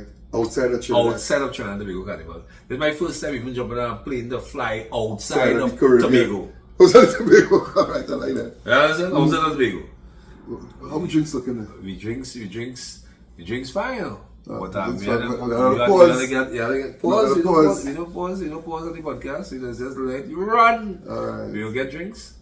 So you're telling me So about going back to and so we fast forward. Going back to Atlantic. You said you spent 2 carnival seasons at Atlantic, which was I really and truly, honestly, I 91 swear, and 92. I swear to God. It was longer than that. What? I swear already in Only 95 and things. Nah, only 2 years. So what happened to you after Atlantic? After Atlantic, Did you go solo? I went solo by fluke. My debut solo performance was in Montreal, you know. I ended up in Montreal the year, which would have been 1993. 1993. 1993, I had a song called, was it Wind Down? I can never wind before. We had a song called Wind Down. I can't remember. Honestly, so much music over the years. And them days I recorded. So I ain't feeling too bad because if you I can't remember. No, I remember I did 15 pan songs to people, you know. Everybody calling me to record the pan song. Them days they used to do songs 45. For 4 pan. I did 15 pan songs. Jesus. You know. But I down the road. I found out in 2000s. I down the road. It's late, yeah, that's in the 2000s. Yeah. So But 93 in Montreal. 93 in Montreal. It's a solo you got the call. Atlantic was playing. And when the guy realized that I'm not in Atlantic anymore, Oh, serious? yeah, he put me on the stage. He saw me in the next fest. Okay. He advertising his fest, Right. Atlantic. performing. Right. So he said, tomorrow, I want to go back. So I get fired from Atlantic, you know. Well, But I got that story for next day. But I get fired from Atlantic, and I move on.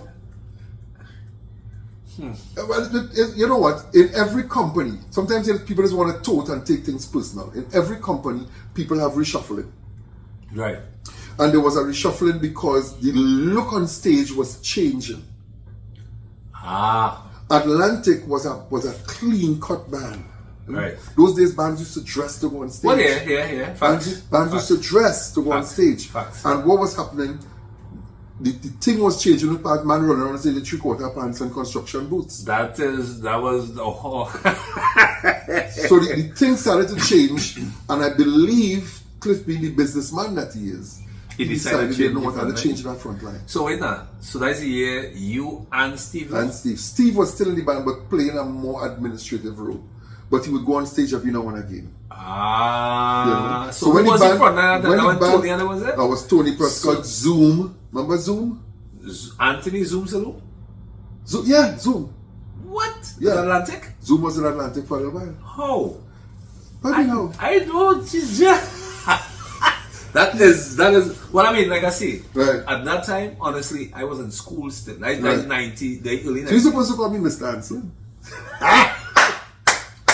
You can't be drinking over Mr. Anslem. I would like to distance myself from that statement.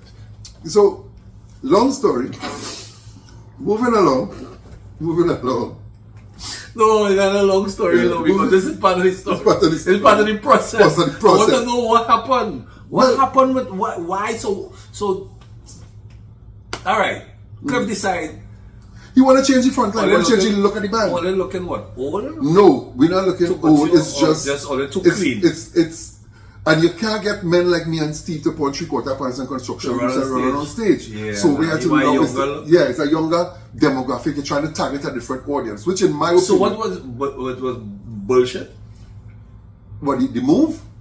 Yeah. I can't say that was his call to make, but I think in my honest opinion, if you have a market work your market. Well, it's not, so okay, so we No, you said that. We say the same thing. We say the same thing in different. I understand. In other words, Atlantic was the band that would pull. Atlantic was pulling. Atlantic would pull. Yeah. Big Atlantic in your fet match. Your fet solo. Right. But then what? What happened is what happened with people. Then Ecstatic come? Is that what they say? No, well, Ecstatic was young and coming. Right. But I think he was looking down the road and saying the thing changing up and he want, so apparently he has made some kind of call like that and judgment calls like that kind of didn't pan out for most, because most of the people who've been in that zone, and I still have more other people to deal with. Mm-hmm. Right? In terms of our aspect of the podcast, right? For us now, it is a matter of being, for me personally, what I've been hearing is that some of them judgment calls love, because it changed the whole dynamics of everything that was going on in the band. But it worked for me. It worked for you? It worked for me. I'll tell you why. Because Montreal, sorry. Getting called to go on the stage in Montreal, I did my debut performance as a solo act in the solo arena. In the Soca arena, sorry. How big was solo acts back then? Was it popular? It wasn't as popular because here's the thing. Bands run things back then. Bands run things. Right. And I tell people, when I came in the business in a significant way, because I could safely say I was on stage from the time I was a child. Okay. Even if you go back to singing in church, I was on stage when I was a child, right? But when I came into the business, the people who were on stage wasn't soca artists. It was Calypsonian. Right. It was Black Stallion. Right. It was Baron. Right. It was Duke. Right. Remember Duke and I were tied for road match at the time, when Duke sing Thunder. If I hold you tonight, it's Thunder. When I was saying Boom Boom Time. Yeah. They tied for road match. They tied for road match, from what I understand. From what I believe it was, I think Duke win the road match, or Iowa with something. That's some confusion with that. No, well, that Thunder won road match, yeah. Thunder won road match, but there was talk about was a tie or whatever. That in my business. Yeah, nah. I can't say. Wow. But Duke was on stage. Crazy was on stage. Almost Calypsonian. Crazy, Duke. Well, it was deep. Super Blue. Well, I mean, One was Blue Boy. At that time, that's the early 80s you're talking about? No, this is 90s. 90s? No, but that was soca. No, well, but you came out. Would you ever call Black Stallion a soca artist? He was a Calypsonian. Nah, you never. You call him Black Stallion no soca artist. He was a Calypsonian that sing party songs. No, but what? He would never even call himself a soca man. He was a Calypso artist. He's a Calypsonian. Right, he was a Calypsonian. Crazy Calypso. Facts. Baron Calypso. Super Blue. Well, it was Blue Boy into Super Blue. Yeah. So he was. But that was soca. half and half. Yeah, but half and half. The term soca was coined in '79. It was around already, but that was Shorty. 79 around there. But coming up the road, when I jump in the thing, the people who would have been performing as a solo act were Calypsonians. Were Calypsonians. Yeah, were Calypsonians. And everybody else was band singers. Ronnie McIntosh, Anslem Douglas, KV Charles, Colin Lucas. David Rudder was with Charlie's Roots. Chris Tambu Herbert was with Roots. These were band singers. Yeah, they were band singers. So they weren't necessarily clad as solo acts. But Rudder would be doing the solo acts also, doing the solo shows. But in that era there now, because Ajala came out a band, I came out a band. Yeah. Denise Belfort came out a band. What? Denise Belfort was a song rev. You? Listen, sorry the song this week was. Damn! Yeah, Denise Belfort was with Song Rev. Well, I saw a video of Denise. When Robin Imamsha was with Song Rev too. Right. Oh, cool. Yeah, was working with Song Rev too. Chris Garcia did a year or two with Song Rev also. As a band, but I would understand. I would say okay. I can understand that because being in a band was the thing. Yeah. If you're not in a band, you're really saying anything. And then the thing just started change and and they started getting more and more solo acts coming out of the thing. And what happened is, and I think too, now that I'm talking this, I think too, Cliff probably saw that coming. In terms of the solo? The solo, because what happened is people started to hire the artist and not the band. So if you have an artist who, when they're announcing your band, they start to announce Ronnie McIntosh and Chandelier. Steve City and Anslem Douglas and Atlantic. You don't want that. You don't want that separation. They want Atlantic. You want Atlantic as a full one. That is why years after Byron Lee came off a stage and was being an engineer, it was still Byron Lee and the Dragonets, regardless to who. But that was Leon Caldero sing with Byron Lee. Oscar B is still Byron Lee and the Dragonets. Oscar said was it Byron Lee and Dragonets? Who, Oscar B? Yeah. You know who he said was Byron and Dragonets? Junior Byron. Junior Byron, yeah. Junior Byron died a few years ago. Yeah, that's crazy. Yeah. That's real. I mean, that blew my mind because knowing where he came from, that was Fireflight. He was in Fireflight. That was we talking. Some piano. We talking. Not Fireflight. There's What was a Fireflight? Something flight. Fireflight was Beaver. You talking the Sparks? Okay, well I have it as Fireflight on with Beaver and them. You talking Stumpy and them, yeah? No, you talking let me see, boy. I think you talking. What was the name of that band? Was something with fire. Was it Fireflight? No, Fireflight was with Beaver and them. So Oliver Stumpy Chapman wasn't with No, that was with the Sparks. They used to call them the Sparks first, and then they moved from the Sparks to, oh Jesus Lord, come on, man. I think I could be wrong. But I think it's fine. I think that was no. Hold on. I think that's why I have them as well. Again. Anyways, thing to go back to. When we bring clear from the thing. We drink one out. So they got reload. And the assistant and them going. But the truth of the matter is, I think Cliff saw it coming, so he tried to change up the thing to get. Now that we're talking here, I think that he didn't want that. He didn't want the separation. Yeah, once your name started call, next thing people started call you for a solo gig, and you leave out the band, and the band can't get work, and we saw that really started to happen. That happening now in a big way. People who own bands, leaving their whole band home and going and sing solo. Yeah. And I have always wondered why, and then I guess getting to having spoken to Joey and Vin and they explain, the scenario with that, with regards to bands, people not being able to afford the band to come on this kind of thing, which to me is crap. That is nonsense. You know why? It's crap. You know why that is nonsense? You can't come. Hear why that is nonsense. You can't tell me that. I see Soca Village, which is Customs parking lot. Eddie was talking to.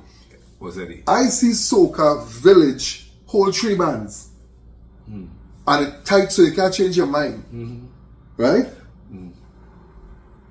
And I see in Toronto, call bands a whistle, Song Rev, Atlantic, Traffic, Chandelier, like a mini brass? Blue Ventures. All in one place? No, all in one town for Carabana. Right. Bands from Guyana. Crossfire from Barbados. Allison.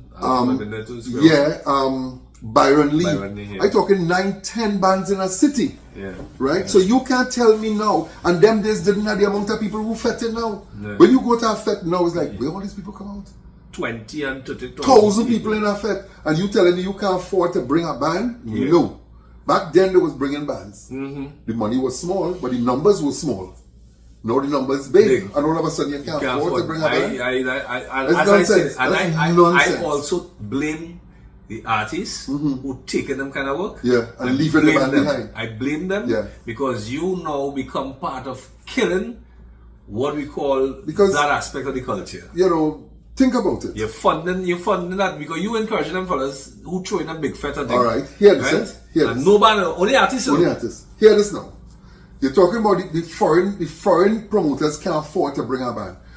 You're in Trinidad. I'm talking about foreign, I don't want Trinidad. You're in Trinidad, where all the bands are. I talking about Trinidad and Tobago. And you have to pay no hotel fee. You have to pay no airfares. You have to pay no per diem. You have to pay But you know what has nothing. happened? You know what happened? They certain artists boast of the fact that, you know, look at the treatment that we get when we land in Cayman Islands. Right. Or wherever it is, right? Let me pull up. This time, Hummer, whatever it is, Right. you jump in and banner, take the ticket to see in the 5-star hotel, in this, that, and the other. Right. While your musicians sit at home Yeah. without a job, Without a job. And you live in the you life. live in the life. Yeah. And you want them to now be Supportive and loyalty. afterwards. Yeah. How is that? It's difficult.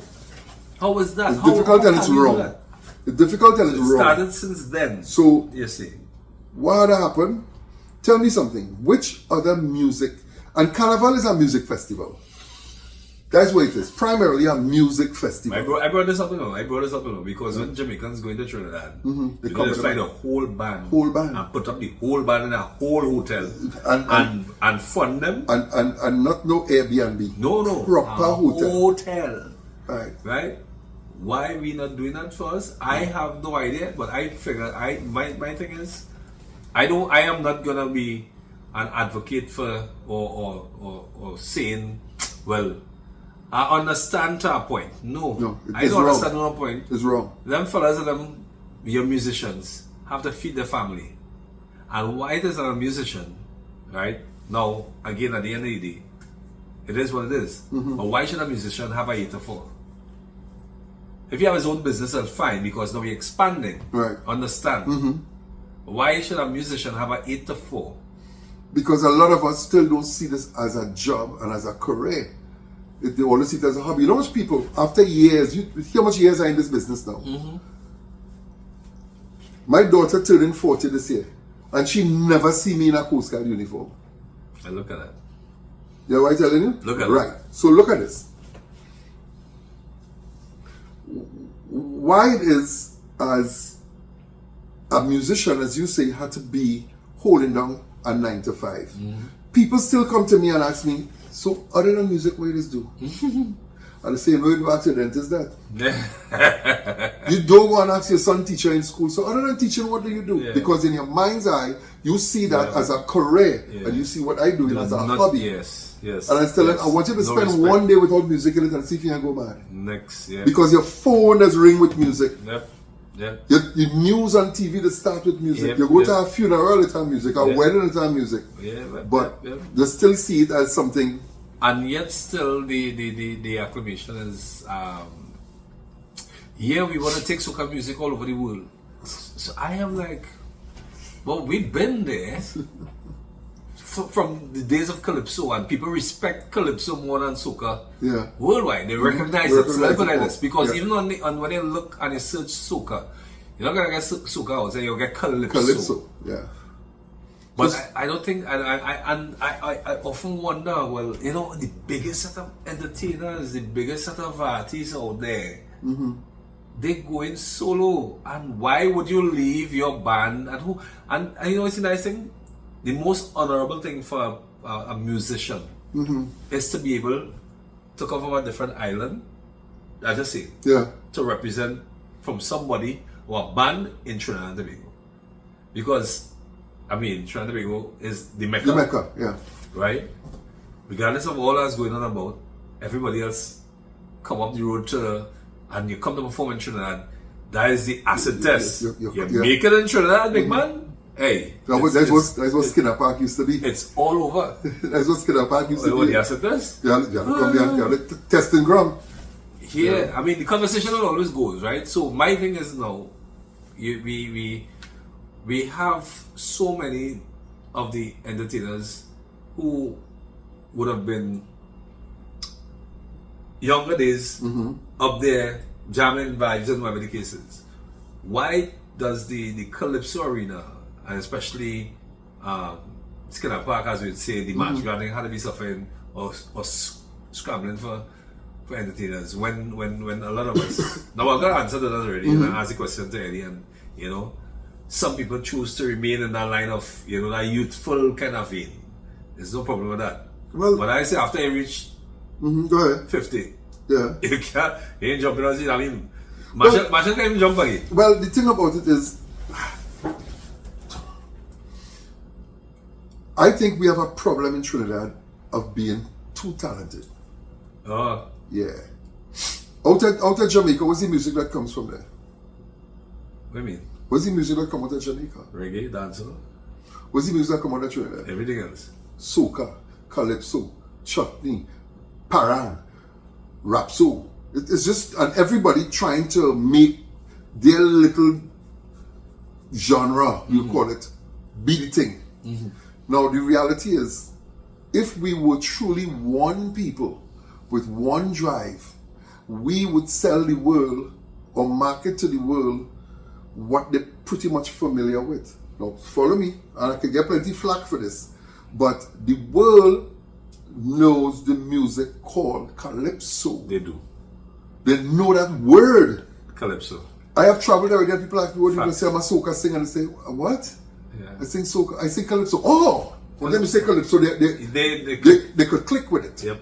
Because Calypso alone paints a picture in your head. Let me give you one classic that blew my mind the other day. Ice-T, the hip hop, the rap artist. Yeah. Ice-T, on an interview on a podcast the other day. Big podcast, Drink Champs. Big. Turned on and said to Nori, Nori asked him, so did you think at that time that rap music gonna make it? Ice-T response was, the guy who actually booked the white guy, I can't remember his name, or who actually signed them to a label, to this first label, told him that one day, right, this will be one of the biggest things. Even Ice-T and all didn't see it, believe and didn't didn't see it, right? visualize it. Yeah. He said, do you know a music called Calypso?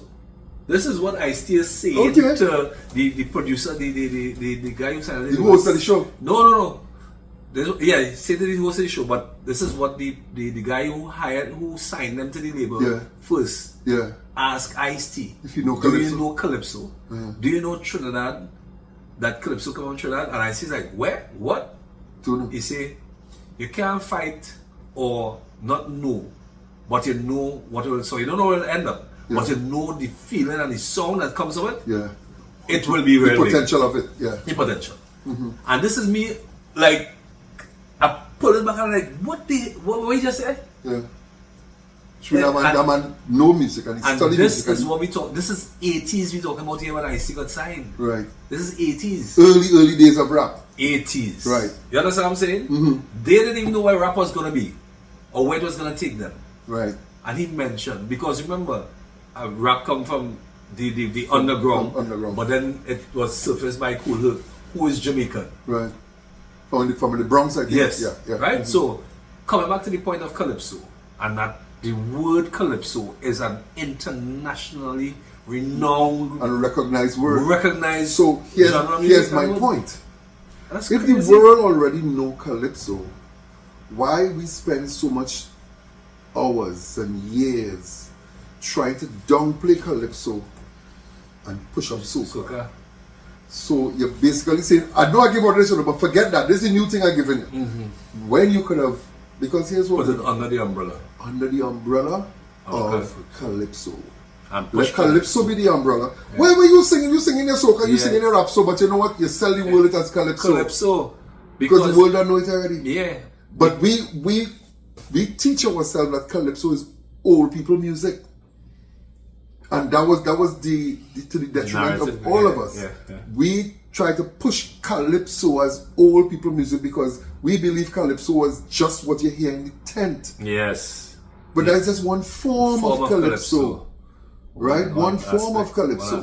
One aspect of it. So if we had just say, you know what? The music out of Trinidad and Tobago is calypso.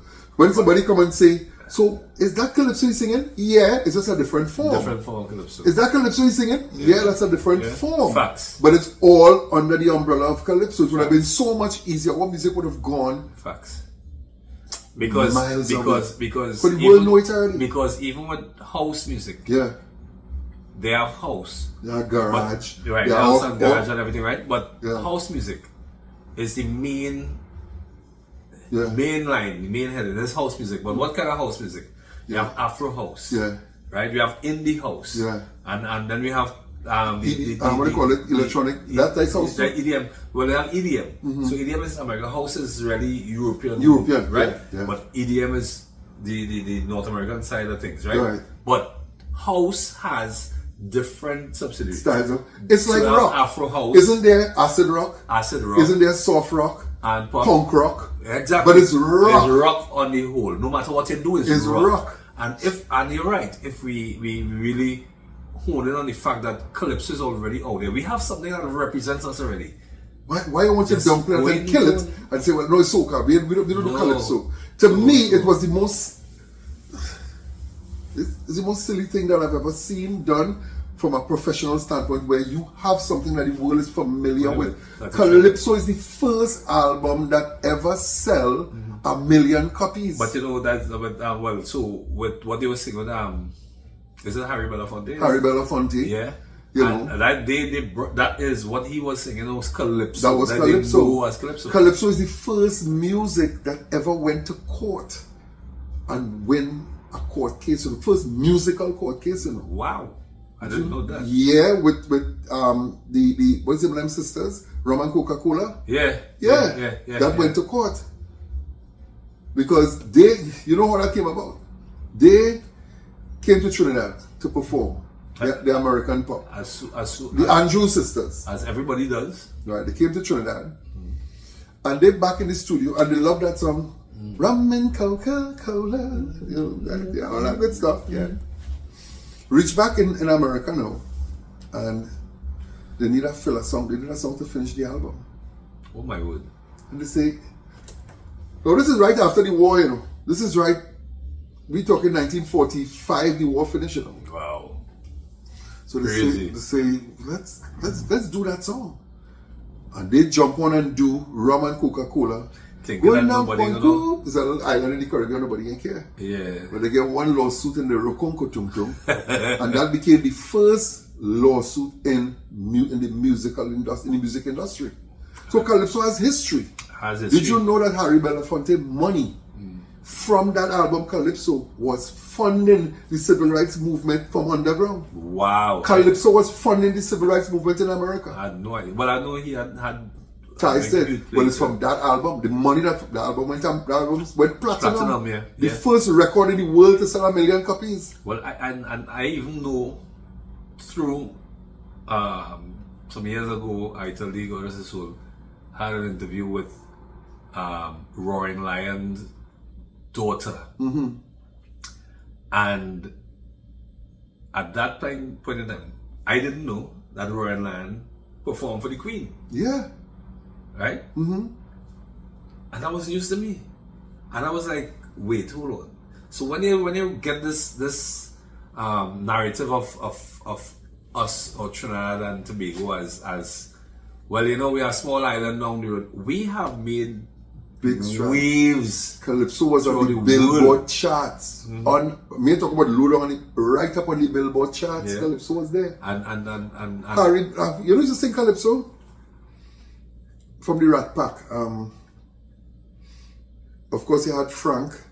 You had the one who used to dance, little one who used to dance. Then they had the actor guy. I think he was the biggest actor out of all of them. He was a Calypso singer. So, with all of that, right? You know who used to sing Calypso too? Is that Louis Farrakhan. As in Farrakhan. I didn't know that. That I didn't know. He was the mighty charmer. What was his name? The Mighty Charmer. He was a calypsonian. Do you know? She 101. Do you know that this R&B singer, man, big voice, Barry White, sing calypso too? Really? Calypso was a big music, and everybody and everybody did a little calypso. Calypso was the thing. In fact, this guy Swam Dog did over one Kitchener song. Really? Sugar boom boom. Look up for Swam Dog and Sugar boom boom. Really? Yeah, Swam Dog do over. This was a big. But we kill it.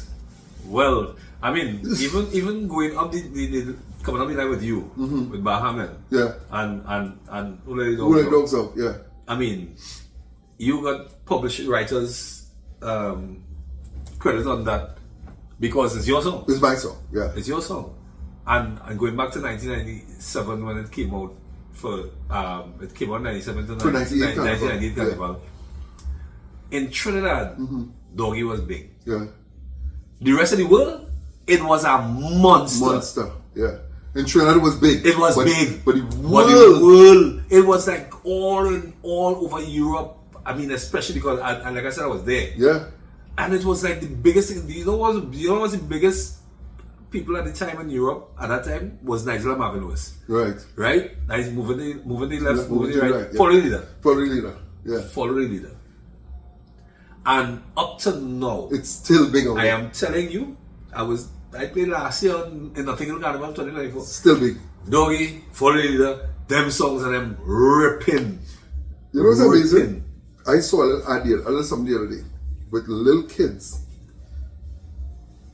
singing Who Let the Dogs Out. Yeah. No, I was told this. That's given, you know. This song years and years older than the mother. Yeah. Right? No, I'll tell you something. I was told this by a publisher, one of the first publisher of Who Let the Dogs Out. And he said, this is quite recently, he said, arguably, that's the word he said, arguably, yeah. Not funny, yeah? Arguably, Who Let the Dogs Out? No, I didn't say this, I'm just repeating. Who Let the Dogs Out? It's the biggest song ever recorded in the recording industry. That's what the man tell me. Serious. He said if you could call a song that was recorded since then and every little child today singing still that know song. it. Yeah. Because it had big songs in it. It had big songs like Michael Jackson Beat It. Oh, of course. But if you ask a 2-year-old if you know that, they ain't gonna. they just say, Who let no, it? but you know they still have those songs, yours, that Who Let the Dogs Out in current movies. For all the years come down the road and in animation, animated shows, even in TV shows, TV shows as well. And in television ads and all that kind of stuff. And then, of course, coming down, exactly. Yeah. And then coming down the road, well, I mean, this animation with the dogs, that was the because at first they were comparing it to Living La Vida Loca. Right. That was a big song. Yeah. But our kids know who don't know Living La Vida Loca. No. You know, so and the next one of the other biggest songs that is known worldwide, even up to this day, is Hot Arrow. Now, you know what's a big song that transcends the boundaries of time? The Electric Slide. Yeah, well. But the Electric Slide, if you ask somebody 6 years old, do you know the Electric Slide? The Electric Slide. You may not know it. But you ask any 6-year-old if you know Who Let the Dogs Out, they know it. Because that has taken on so many forms. Yeah, over the years. And again, it is part of history, but again, why we don't recognize or pay homage, or as we'll say, we attend this culture. It happened. Things happen too fast. 10 days after, boom. But they say Trinidadians or Soca, these are the only people in the whole world. They write that song every year. Not a song. Songs every year. Songs is. Every single year. I had a little concert, and every year I was trying to do a little concert in Trinidad. I had a concert by, and it is up close and personal. You know, we ain't looking for no stadium, we're looking for people who I could talk to and get a bounce. Like under the trees kind of. Excuse me, sorry. Yeah. So we had it by Cali You this year. You know what happened? Yeah. Your glass running. Yeah. But the thing going good. Thing going good. This is what has happened. Thing going This is what happened on the block. We're on the block, you know, already. This is happening on the block. We're Anslem Douglas, and I mean, we see it. You see the guy, but I just saying, on the block, we just end up in a zone where it is that the memories are so like a juicy. Yeah, because you know what, even talking juicy. about things that is like, wow, he sent me back in a time. Yeah, Send me back put in in a that time. space. Yeah. So you had to take by Carl. by Carly this year, well, last year, and I was telling the audience, I was telling them that, you know, because we have that kind of conversation too while concert going on, you know, you know, and I told them, look, we are sitting on a gold mine of music. Back in the day, it wasn't a singles market; it was an album market. It was an album, and every calypso, excuse me, every calypso artist was putting out an album every year. And out of that album, one song might play, two songs might play. So you go back and listen to Shadow album. Shadow is one of my favorite artists too. When you go back and you listen to Shadow albums and stuff, you realize, wow, this is a bad song. How come it's never going to play? Right. But really and truly, it's a short season. And then remember, we do it season. We do it this and season. no, here's the thing. It was even shorter then because now music started to play from July. Yeah.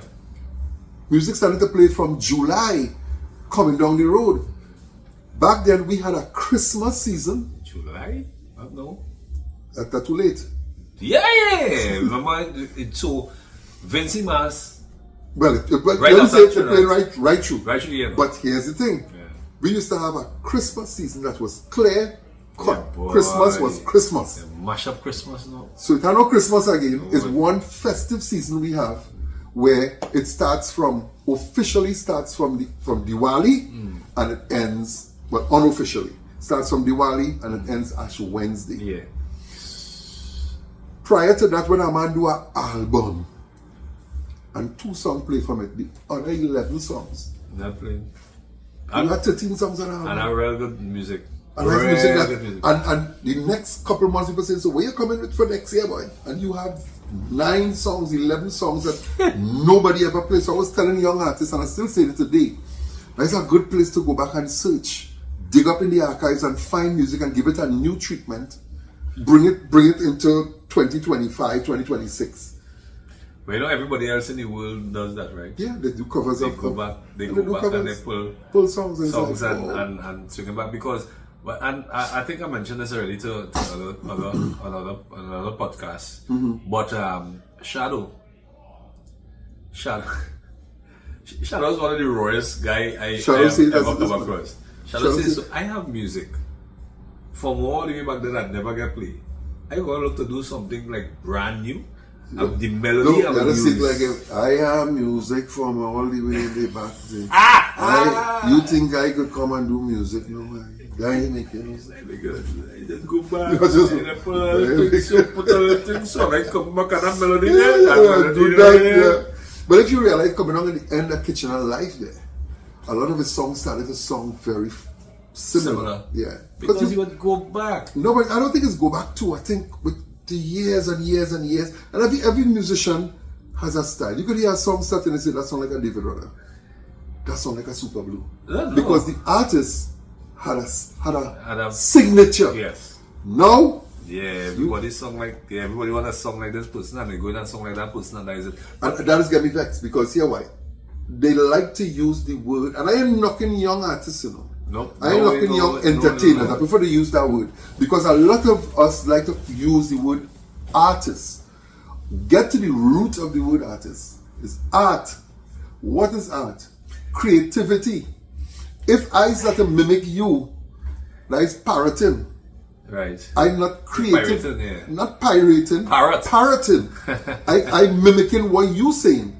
I say, I go to the studio and tell them, I want something like how Coffee do that now. That kind of beat what Coffee do.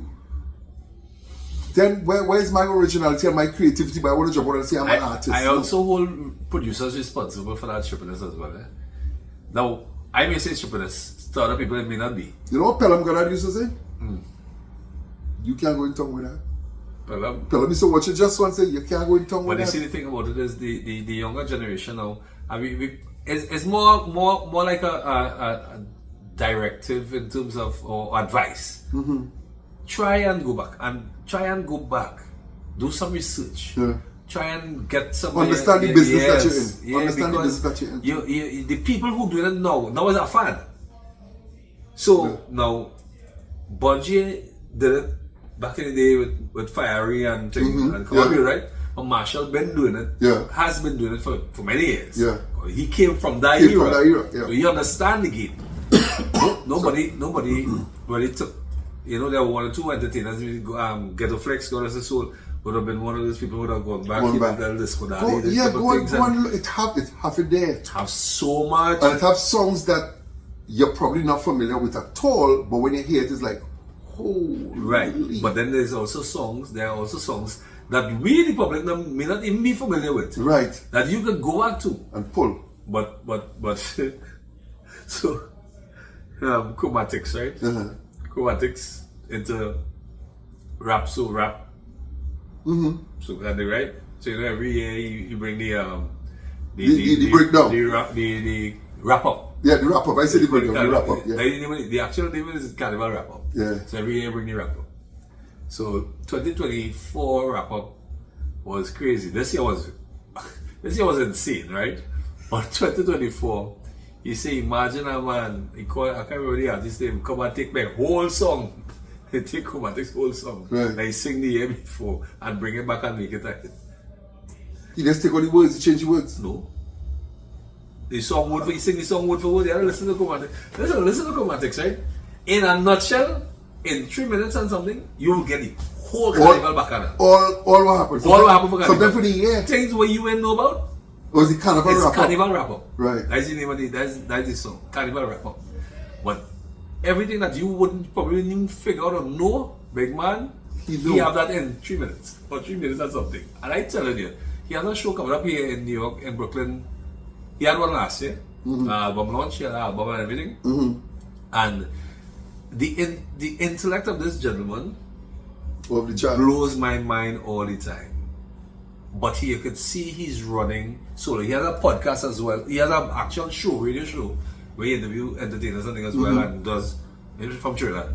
But he's doing his album and he's going about the thing and he's been on this for a while now. And I like the progress. I love the progress. That is what being that's the creativity in it. Yeah, I love it. Anytime you've lost the creativity or you substitute the creativity for mimicking, you know, we have a problem. And the thing about it is, right, so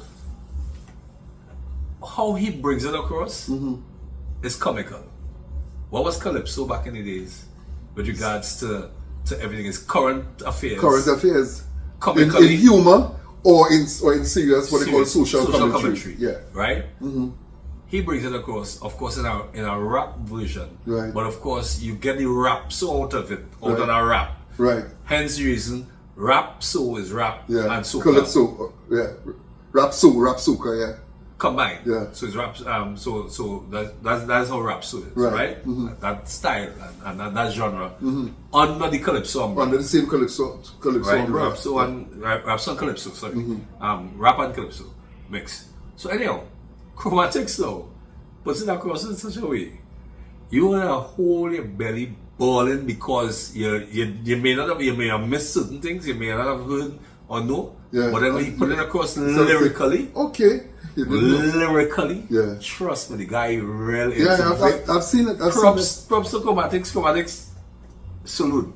Because it's amazing. But we here now and we have spoken along and across and about and everything like that. But there are specific things that I would like to touch on. Alright.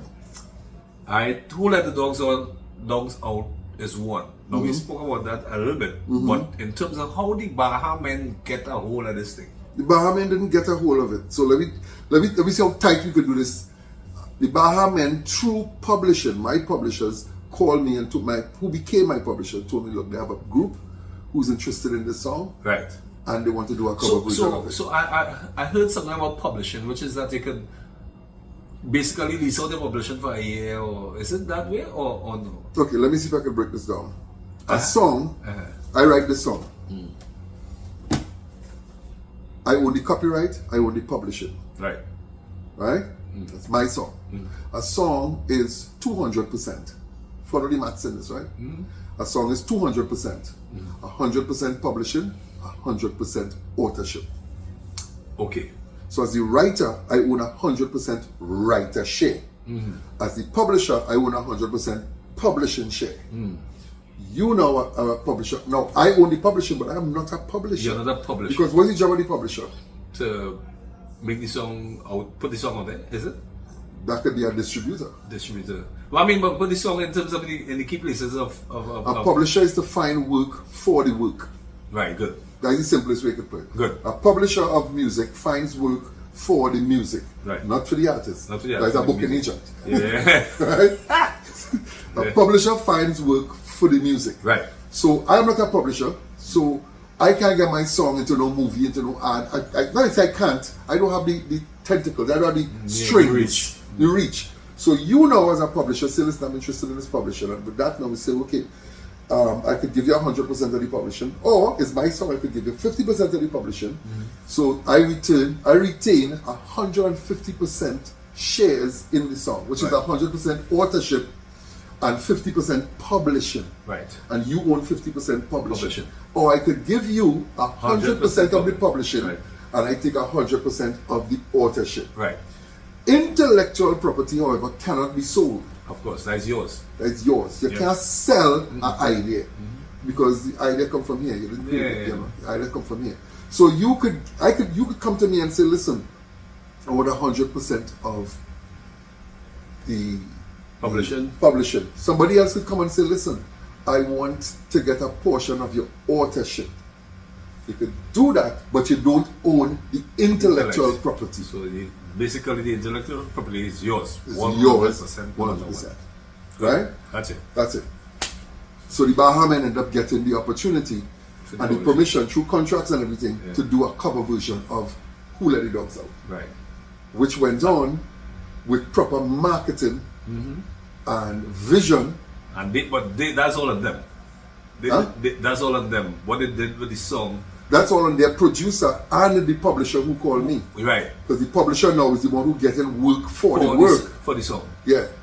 Their booking agent will get work for the band and all that, because when I say anything about the Bahaman, but the song itself, Who Let It Go, still going because the publisher still working the song. Publisher, the more work that song gets. Right. It doesn't mean more work for the band, it means more work for the song. Now if you have a great booking agent, he could have you working alongside. He could have you working up through the world. Say, hey, you know, with the Bahaman. Because a lot of people don't understand or didn't understand and saying, you know, some people say, well, yeah, Anslem won a Grammy. No, it wasn't Anslem won no Grammy. Some fellas buy the song and they won the Grammy. Anslem had nothing to do with it. But no. Because you understand it now. Yeah. It is a Grammy Award winning song writer. Yep. Right? So people say, hey, you win a Grammy. No. I am a Grammy Award winning songwriter recognized by the Grammy Committee. You know. Were you there? No. I was in Trinidad. It's Carnival time, but when does the Grammy take place? February. February month. February month, yeah. I was telling people, palms on the ground. Yeah. Palms on the ground. Was he following? But how was he feeling, though, that experience? Man, when I got that feeling, I jumped out of that car on the highway. True style. Yeah, because I am a person, you know me, I usually very even keel. I don't get too hype or too low. I just always right there. But that day I had to come out of the car on the highway. I was like, shit, man. So you got a call? I got a call from Raymond Martin. Martin Raymond called me. Wow. Told me, hey, your song just won the Grammy. I say, you lie. I didn't even know it was up because when in Trinidad, it's been a different place for Carnival. For Carnival. You think I studied Who Let It Dogs Out? Wow. I studied to promote palms on the ground. And that's how many years after now? This is like... This is 2001. Yeah, so... The song was recorded in 1997. 97 for 98, 99, 97 for Carnival. Let's go 98. 98, 99, 2000.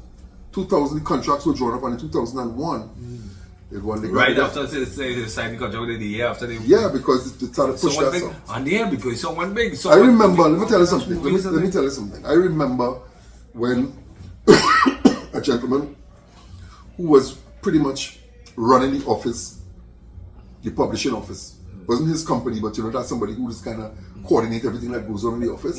He called me. I was in New York, yeah. He called me and he said, this is the first week the song release, huh? I never think about this or tell this story and I just smile because his name was Adam. Adam called me and he said, oh, I'm going to try to talk like him, right? Anslem.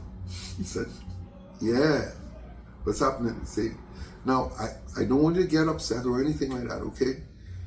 Very American accent. I say, I know I probably sound like an American, but I try to sound like him. Yeah, you did a good job. He say, we only did 75,000 copies this week, but I promise you it's gonna do better. It's gonna do better. I was like, in your mind, so let me know that in my mind.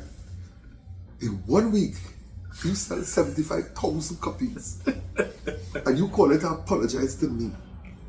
Yeah. Well, I go and play along those. I said, man. Yeah. He said, no, don't worry, it's going to do better. I promise you it's going to do better. Shucks. 75,000 copies you sell in a week, and you call it and apologizing to me. Well, that's certainly the level that they are at. They are high. When the following week comes, say, I told you so. I told you so. I say, what?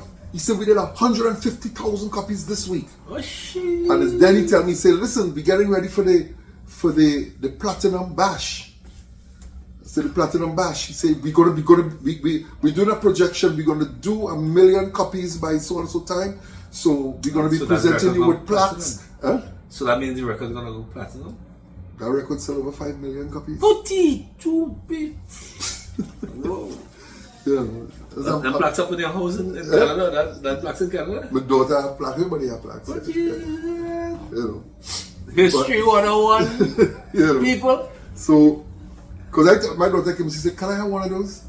I said, I for it, I really not. I mean, in terms of, I cannot even begin to imagine the feeling at that point in time, even being told 75,000 copies. I mean, in Trinidad, in our when you sell 5,000 copies, you win. Yeah, you're winning. And the thing about it is, and the man apologized for 75,000 copies. And then twice time the amount. And then by the following week, well, he stopped calling because it was just gone. Just gone. Yeah. And he did a projection also for the Platinum Bash, and I came down from Toronto. And what you call it, black tie event? No, this was just real artsy-fartsy, real relaxed, chill thing, Yeah. But it's the kind of, we go back to that, it's the kind of treatment where you reach to the airport and there's a man with his sign up, and they take you to the car in white gloves and open limo, take you to fancy hotel in Manhattan. When you reach your car, even take your suitcase out of the car. You know who went through that too? Who's that? Chris Garcia. Chris Garcia was that? King, Yeah, killer. Chutney Bacana was a killer. Chris murderer. Imagine I pull up first time coming out to New York and had a performance with Chris. He said, I saw a limo. He's like, a limo? He said, yeah. He said, go for a drinking a limo. I'm driving a limo and drinking champagne. You say it just like Chris. No, but the thing about it is, and it's really important that young artists coming up know that there are moments in this business that make you feel good about it. There are moments that make you feel bad. You also have to understand too that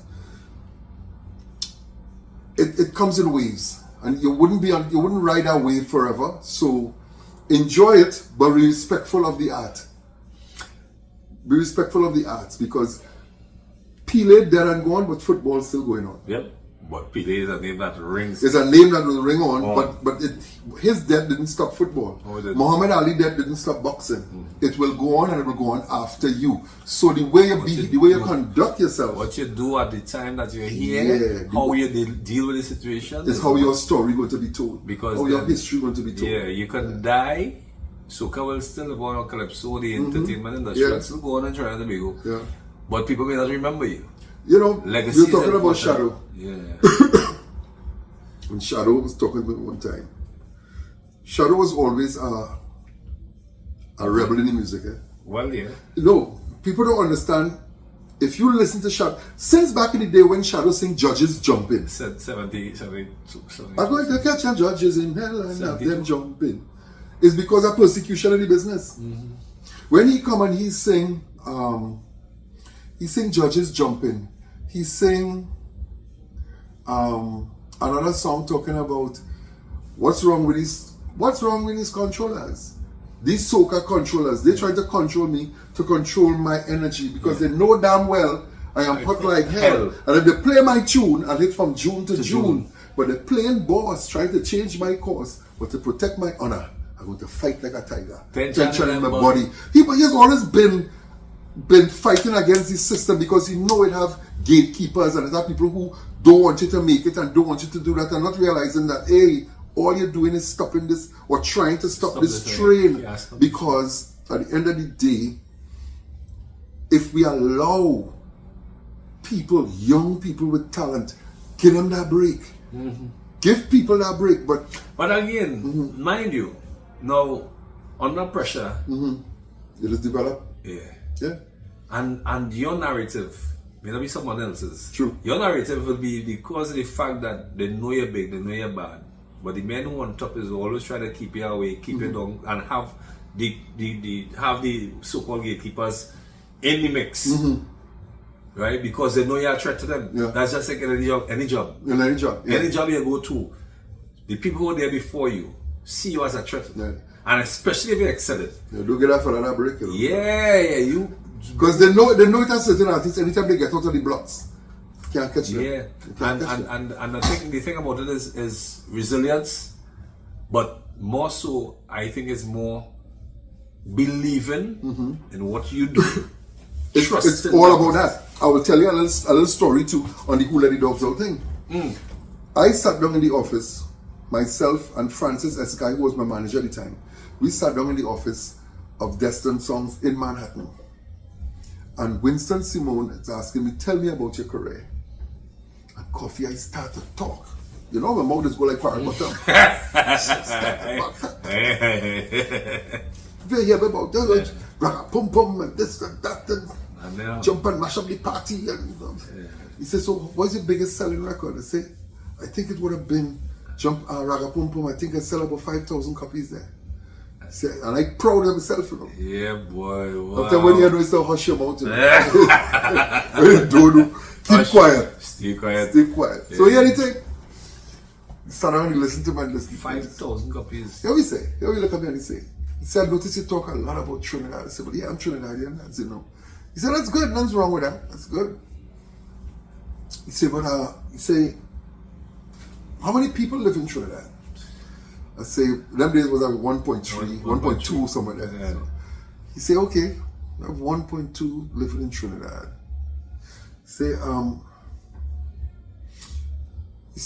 going to do some maths for you, you know, I needed to work with me. That's what he told me. He say, out of that 1.2, you have a whole chunk of people under the age of 16 who has no spending power. Anything they want, and I ask their mommy and their daddy for it. They have no spending power under the age of 16.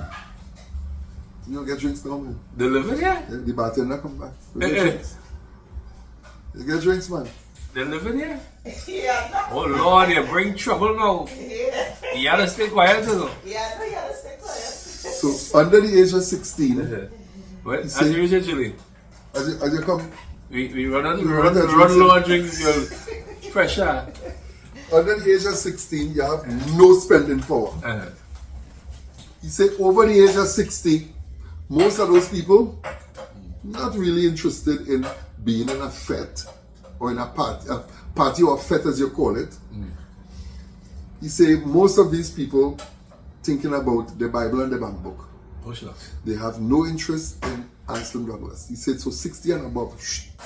He said that people in that mix, from here now, who's church people, who religious people, who don't take part in that kind of lifestyle. Right. He said that people sick in hospital. So how much all the very original? He said that people who in prison. He said that people who don't like you. The man was real. Wow. And he just started chop away. He says, so you see why you sell 5,000 with your best song? Because it's only 5,000. 5,000. Jesus. That is what you call hardcore facts. He says only 5,000 people catering for. He said, if you're trying to build a career, hinge your career on. Thank you. Cheers. Yeah, boy. Cheers. I find that water look cloudy. Yeah, boy. I know, man. Water looking cloudy, but it is what it is. He said, if you're trying to build your career, Right. or hinge your career on 5,000 people, he said, this is not the business for you. He said, how many people have in the world? He said, 7 point something billion people. Jesus. Why would you be trying to cater to 5,000? So I'll take your mind out of it. And from then, I started to think about, not that I have no regards for Trinidad, I love my country, I love people. I love my Trinidad people, I love the vibe, love the energy. But I cannot keep on preaching to the choir. Your congregation will not build if every Sunday morning they come in and preaching to the choir. Why do you think churches are crusade? And I come from church, I can tell you that. Yeah. Churches are crusade to go out there and win souls to bring back into the fold. Yeah. So they go out there and they hold a 1 week crusade under a big tent, Yeah. and they tell everybody, bring people to the crusade, invite your friends and their family to come to the crusade, so that new people could hear the gospel. True. All we doing is singing to the choir. And if Trinidad ain't like we feel, well, Trinidad is the world. We have a big world out there. Yeah, that bigger world. So you have to step out, you have to stop being a big fish in a fish bowl and dive in the ocean. Yeah. You had to take that is called a leap of faith. Leap of faith. Leap of faith. Swim or drown. You have to go out there. I know about that. So right now I am talking with my booking agents and stuff and tell them, listen, I'm at a point here now, I tell people put their hand in the air for 35 years. I tell people jump up the waist, bend down so, run up the road, all kind of thing. I stand up on stage with singing, running tune with back to front donkey and all kind of woman on top of my back and jump down in the audience and I've been there, done that. So how long do you want to do it for? Anybody who know about growth will know that growth requires vision. And you can't be doing the same thing over and over because you become complacent and relaxed in your place. Exactly. You can become comfortable. Yeah, but I just call it what is that? Coolers and big panty. What? Big panty. Oh God. They're still there. They're still there. You know? Why everything? You understand? Yeah. You just get relaxed. But all of a sudden, yeah. No, because when I was dating you, yeah, thinking all of a sudden they get married, big, you're cool. That's some big blue. Yeah, you know. Come on, man. No, but I mean, but enough that facts. is what happened. Enough facts, right? So it's one of the reasons. I mean, again, I know I can. Not that I can't be. I will be a DJ. Over 50 going down the road. But at the end of the day, it can't be my mainstay as over 50. Right. Because I'm looking at promoters now in Trinidad who used to be big back in the day, and trying to come back now. And but when you watch their demographics of the audience, it's not younger. It's not younger. It's the age that people were partying from since then till Exactly. now. And they come up the road. So you have to be able to understand, listen, you have to have something beyond. So the idea here now is, I told my booking agents, my intention, my aim and dream is not to get back here no fat and tell people run up the road and raise up your leg. And it doesn't take much talent to do that, you know. No, you don't. To get on a mic and say, put your hand in the air, run up the road. I can do that. Yeah. I can do that. I want, my place now is concert. Because my audience is a more mature audience. My audience want to come and dress nice. And I told them too, I want to perform to people who don't know my name. And who don't know when they see me, they say, oh my God, oh that's the guy. Yeah. I don't want to be performing to the same people I preach into the choir, man. That don't make no sense. But how do you feel about also channeling that information to the younger generation in order for them to become aware of your vision and direction? Yeah. The thing about it is, you learn the game from those who play before you. You can't tell me you want to be a boxer and never sit down and look at a Muhammad Ali fight or look at a Mike Tyson fight. You have to learn the game from those who play before you. Yeah. You will have skill in them. But you ever see somebody playing and say, hey, he playing like so and so, but he have a style like so and so. Yeah. Because you start to look at people, even as an artist coming up, you look, when Marshall was coming to say, he started to look like Super Blue because he used to do the same mic thing. Yeah. Because you could see he mimicked Super Blue for a little while. Yeah. Now you develop into your own artist. Yeah, yeah. Michael Jackson used to say you look like James Brown. Yeah, yeah. My point exactly. Yeah, so but you you learn have the to- game from those who play before you. But if you think that you know all, then But you must have somebody to look up to in order to go. But you will also branch off now into your own. Into your own. Which is what's supposed to happen. I sat down. I had the opportunity to sit down with people like Bomber, Duke, Pretender, Explainer, all the people like Shadow. Wow. Everybody are called there, Yeah. pushing up the daisies now. Wow. Right? Wow. I sat down with these people in the tent, kitchen up. I get the opportunity to talk with these guys and hear what they're saying, understand what they're saying, and take bits of it, you know. And But some of the generation now look at and frown upon that in the sense of like they figure that's they what know I said, they know everything. everything already. And like, you know, you can't tell them anything, you can't give them any advice. Even some of the DJs now. I- I remember talking to a DJ some years ago on a radio station.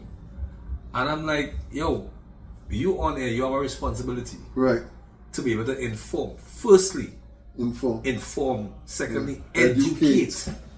entertain, Thirdly, last on the list is entertainment. Yeah. So when you use wrong grammar or even you don't know how to pronounce a word, You and can't blame them. you say to yourself, No, you can't blame them. well, I mean, I'm not blaming them. Hear why? This is why I'm here. This is why. Hear I'm why? here. Hear why?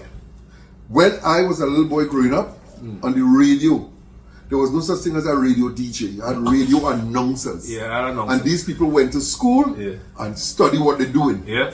So you had people like Alison Hennessy. Well, not all You of had- them, but most of them. most You of had them. people like Dave Elcock. You had people who, when they speak on the radio, they made sense. yes. Right? And then there were also people who were on the air that came up under these people and had the respect to be able now to reproduce What they learn. what they learn. Right. Because they No. may not have had the formal, but now again, to get on the radio back then, you had to have a little degree or Yeah, something of that's the it. sort. You go to a broadcasting school. Unless and you, thing. unless you have a Holly Thomas, you know. You know. But them fellas went to broadcasting school. Yes, they did. And you study it. The only job in the world that you don't have to study to do is be a politician, you know. When I talking serious, people to start laugh. All the time I try to crack a joke, you will laugh. I talking serious thing now. Tell me what's the qualifications to be a politician? Hey, listen, right? Two things I don't like to discuss. We are discussing politics, you know. We're discussing politician. If you had to be a school teacher, it could be to go and teach somebody to drive. To drive on the road, you have to have a license. Yeah, never like Anything you're doing, you have to have some kind of qualification. Are you qualified to sit behind a wheel? Yes, I have a driver's license. What is the qualifications to be a politician? Hey, listen, right? That is up in the air. That's Right, let me leave that in. That question, man. That was what they call a sidebar. That question, man. Sidebar. But But we're coming down the road in terms of dealing with, of course, so now we know what the Bahaman and that aspect of, and putting people on game as to the actuality of the situation. Which is, I mean, regardless of what is a hell of a good thing. And again, nationally, Trinidad and Tobago, there was Anslem, as you write, Bahaman, they sing, but Trinidad and Tobago won't let the dogs out. That's a big thing. But you know, coming down to one of your other songs, now Ragga Pum Pum, and they were the mashup tunes for the carnival of the 90s and everything. But like Electric Slide, as you mentioned, your song, which is Stick Fight, yeah. where everybody involved with a dead baby clothes. Well, it's all had three names, huh? Stick fight when I did very close hour. Boy. But because I mentioned all in the song. Yeah, boy. Yeah. That song, I have no idea when that song started, when it came out. But all I know when I came into the DJ fraternity and in the 90s, that is the song that they had to play. That will shell down a party. Right. Like Black Man Feel at a party. Yeah. Which is starting, you know, Electric Slide. You know, there are songs. I just say this, right? I'm sorry. You're going to get movement from I'm it. sorry to say, but there are certain songs. As a DJ, I feel like I don't have to play that song to get the party to mash up. I will play songs and, you know. Yeah. But big man, I swear to God, when you play them tunes, it's the whole party. Down to the barman, Everybody the people singing. cleaning outside, Everybody the man in singing. the parking lot and all. Right. Hearing that song and it's movement. If it's one time you can get every single body here And to that move. song didn't start off being nothing. But isn't this a older song? Let me tell you how that song came about. I wanted to write a song about the midnight robber. Well, Characters, far from that. I know, characters in Carnival. So I said the midnight robber is a Yeah. but the way the midnight robber, the way that lyric is presented, that is not no easy skill, you know, friend. What, the Midnight Robber? Yeah, the way that it's wrapped No, up. well, they actually have a.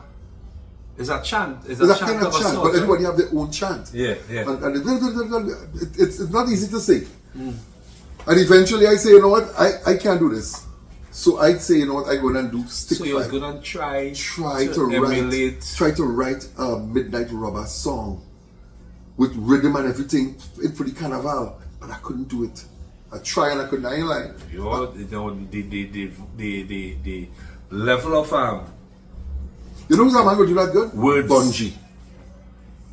Bungie is a man who will do that well because of that the type of flow. flow. The midnight robber is real flow. Yeah. What they literally rapping. It was rap. That's it. Bungie's a man who do that good. Yeah. So here's the thing. Cool.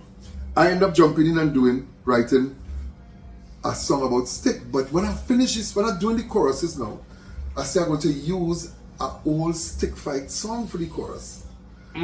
So when I went to Beaver Tiger? now, no, well Tiger, but it had Tiger, which is when I did bury my clothes. It had, well, guys also Fabricate Water the Road. Fabricate Water the Road. But When I dead bury my clothes. Same song. not halfway. It's a love way. It's a love way, right? No, Tiger did it, but Tiger didn't have no verse. It was just Because he laughed with the chant. Yeah. And he just say, when I dead bury my clothes. When I dead bury my clothes, right? So when I carried to Beaver, I had 4 chorus. So Beaver watched me so. 4 different chorus. 4 different chorus. Beaver watched me so. He said, Slim, you're a mad man. I said, Why "Hey, you say that? what do you mean? He said, which song you know have 4 chorus? I said, it's something different. He said, that difference wouldn't work. He said, that difference. He said, all the chorus good. Yeah. Choose one.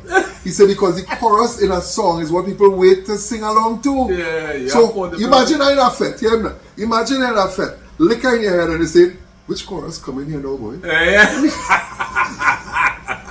You know, the song in your own head, you feel it working. Yeah. But when you bounce it off somebody like as a sounding board, you realize it ain't gonna work. Yeah. So it was when I dead by my clothes. It was alligator gall is poison. Alligator gall, and Muma, your son in the grave already. But it's all stick fight songs I was putting in there. All them songs when I dead bury my clothes is stick fight song, you know. Yeah, I know All that. stick fight, Yeah, love it the same yes, when they yes, playing stick. yes. So each verse had its own chorus. People say, no, choose one. And it so happened I ended up choosing when I dead bury my clothes. But I wrote all the verses and was going to insert one of them chorus inside of there. Yeah. Isn't trying to define yours? We might not take that to that. Well, he's the one who produced it. Yeah, well, that's it. He said, so which chorus you going to use? I said, well, I'll tell you this one. He said, yes, I'm man. And Viva was subtle way about it. Yeah, he said, yeah.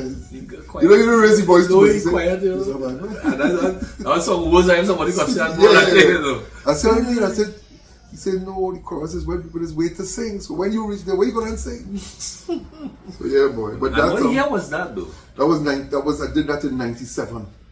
Carnival 97. That was before Dogs, you know. You know, Carnival 1997, as I was talking the vibe and them fellas and them, Carnival 1997 was a monster year, you know. 98 was a monster year. No. Call song in 97 or call song in 98? 97. Yeah. We started with Marshall whole album.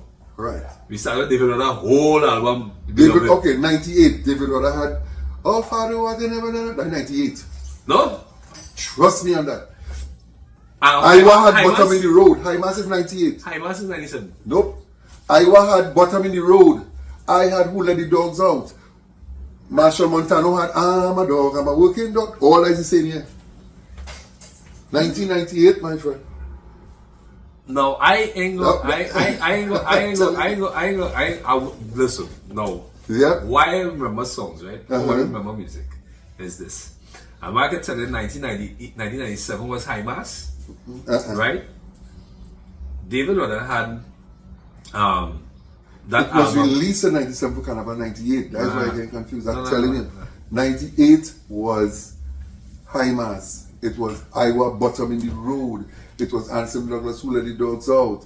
It was a static Bottom in the working Road. dog. That's real slim. I know. Real confusing because, I like I say, so how I remember certain things. It's like, But no, what's I could going be on? wrong, I could be wrong, but at the point in time, now 1997, 96 and 97, when I went on the radio, I went to train, do a live, what do you call it? Demo. That live demo in Trinidad Broadcasting, that's on Marvel Road. That was behind TDT. So that's TBC, right? I actually went to do a live demo. Now they got my demo, but I had to come and do a live demo. Yeah. Okay, good. 1996, October, November was around that time I wanted to do that demo. 1997 Carnival, right? Marshall had all them songs. Big Truck and Pretty Girl and all those on the Big Truck album, on the Heavy Duty album. David Rudder had this album with the Hurricane. But yeah, Marshall won the High match Mass. with Big Truck. That was 1997. High Mass, Hurricane coming down. There was some other, a couple other songs on that album, right? And those at that time was CDs coming out too. Yeah. Right? 1997 also saw the likes of All Aboard and all them things with Atlantic, Tony Prescott and them. 97? Yeah. Because 1998 they had Wanty Wanty and all them things on the Atlantic album. 97? Yeah, I'm telling you. So Because remember TP, Tony Prescott and they jumped into Atlantic in 96. No, them jumping right after I left, which was 1993. Well, probably possible. 1993, them jump. I jump out and they jump in. And 1994, I did Raga Pum Pum. Right. Right. So 1994 was Preacher, Jump and Wave and all them things. right. So 94, 95, 96, all that time. 96 would have been. Because I don't think Tony Prescott and they lasted that long neither. Yeah. Because remember, Peter C and I'm joining the band with them. remember. In 1998. So what year Ronnie joined the band? 2000. Because what happened? Remember, Ronnie was at Blue Ventures. Right. Ronnie was at Blue Ventures. And All that time. Destro was with Atlantic. Nah. Yeah, Destro was with Atlantic. And then they bring in. Let me show you. Hold on, Destra coming in Ronnie. No. Destra came in. Destra. Destra and this girl was saying Oh. was two girls, Destra and not Candy White, Destra and this girl who won Soca Monaco When the river, Cyril Dempster. Cyril Dempster, I think. Cyril Dempster was Atlantic. I think so. And then Ronnie She was in came. Blue Ventures in 99. No, that was But 99. when Ronnie came, it had two women at the front line. When Ronnie came, that was Blue Ventures. No, when Ronnie was at Blue Ventures. So After Massive Chandelier. right, Remember, it was Massive Chandelier. and then Blue Ventures. And then Blue Ventures. Yeah, then then from Blue Atlantic. Ventures, then Atlantic. Right. So 1998, Tony Prescott and them left, and they formed Surface because they had Wanty Wanty. That album is that Wanty Wanty. Who Susanna Peter C was with them at the time. The Silos, yeah. Yeah. Mhm. And that was 98. Because 97 they had All Aboard. I had to Google that and see. Yeah, But I had to Google that. anyhow, but going Yes. forward, Where were we? Before we were talking before about we Stick went- Fight. Stick Fight, yeah. Yeah, So we were Stick talking about Fight Stick Fight, was you said 97, yeah. Yeah, well, Dogs was 98. You're right, yes, Palms on definitely. the Ground was 99. 99. And then I had a song in 2000 that was banned. What song was that? Never play. What song was that?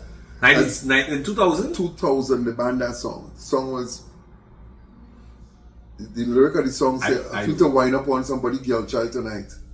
Oh shucks. But, and they kick up against it. A groove. No, it was a high power Was soca. hype? I feel to wind up on somebody girl child tonight. Boom, boom, we'll go to wind on something. Was real high energy. And they never played. They ban it. Once it started to take off, they ban it. And when I say all the employment, they will say we have to pull that off the air. I say why? Because you say wind up on somebody girl child. I say oh, they're full of shit. Yeah. You say, I mean, I say, oh, they're full of shit. Yeah. I said the Americans just talk a certain way, and a man they say I want to make love to my baby. Yeah. And all they know is not a baby he talking about. So if Trinidadians is talking about, hey, go take your time and make that Maybe girl it's child. someone not say girl child. Why not want somebody girl child? Right? And you say why not want somebody girl? We'll have an next scene too. Well, yeah, they say, oh, you're encouraging. The reality is we hypocritical.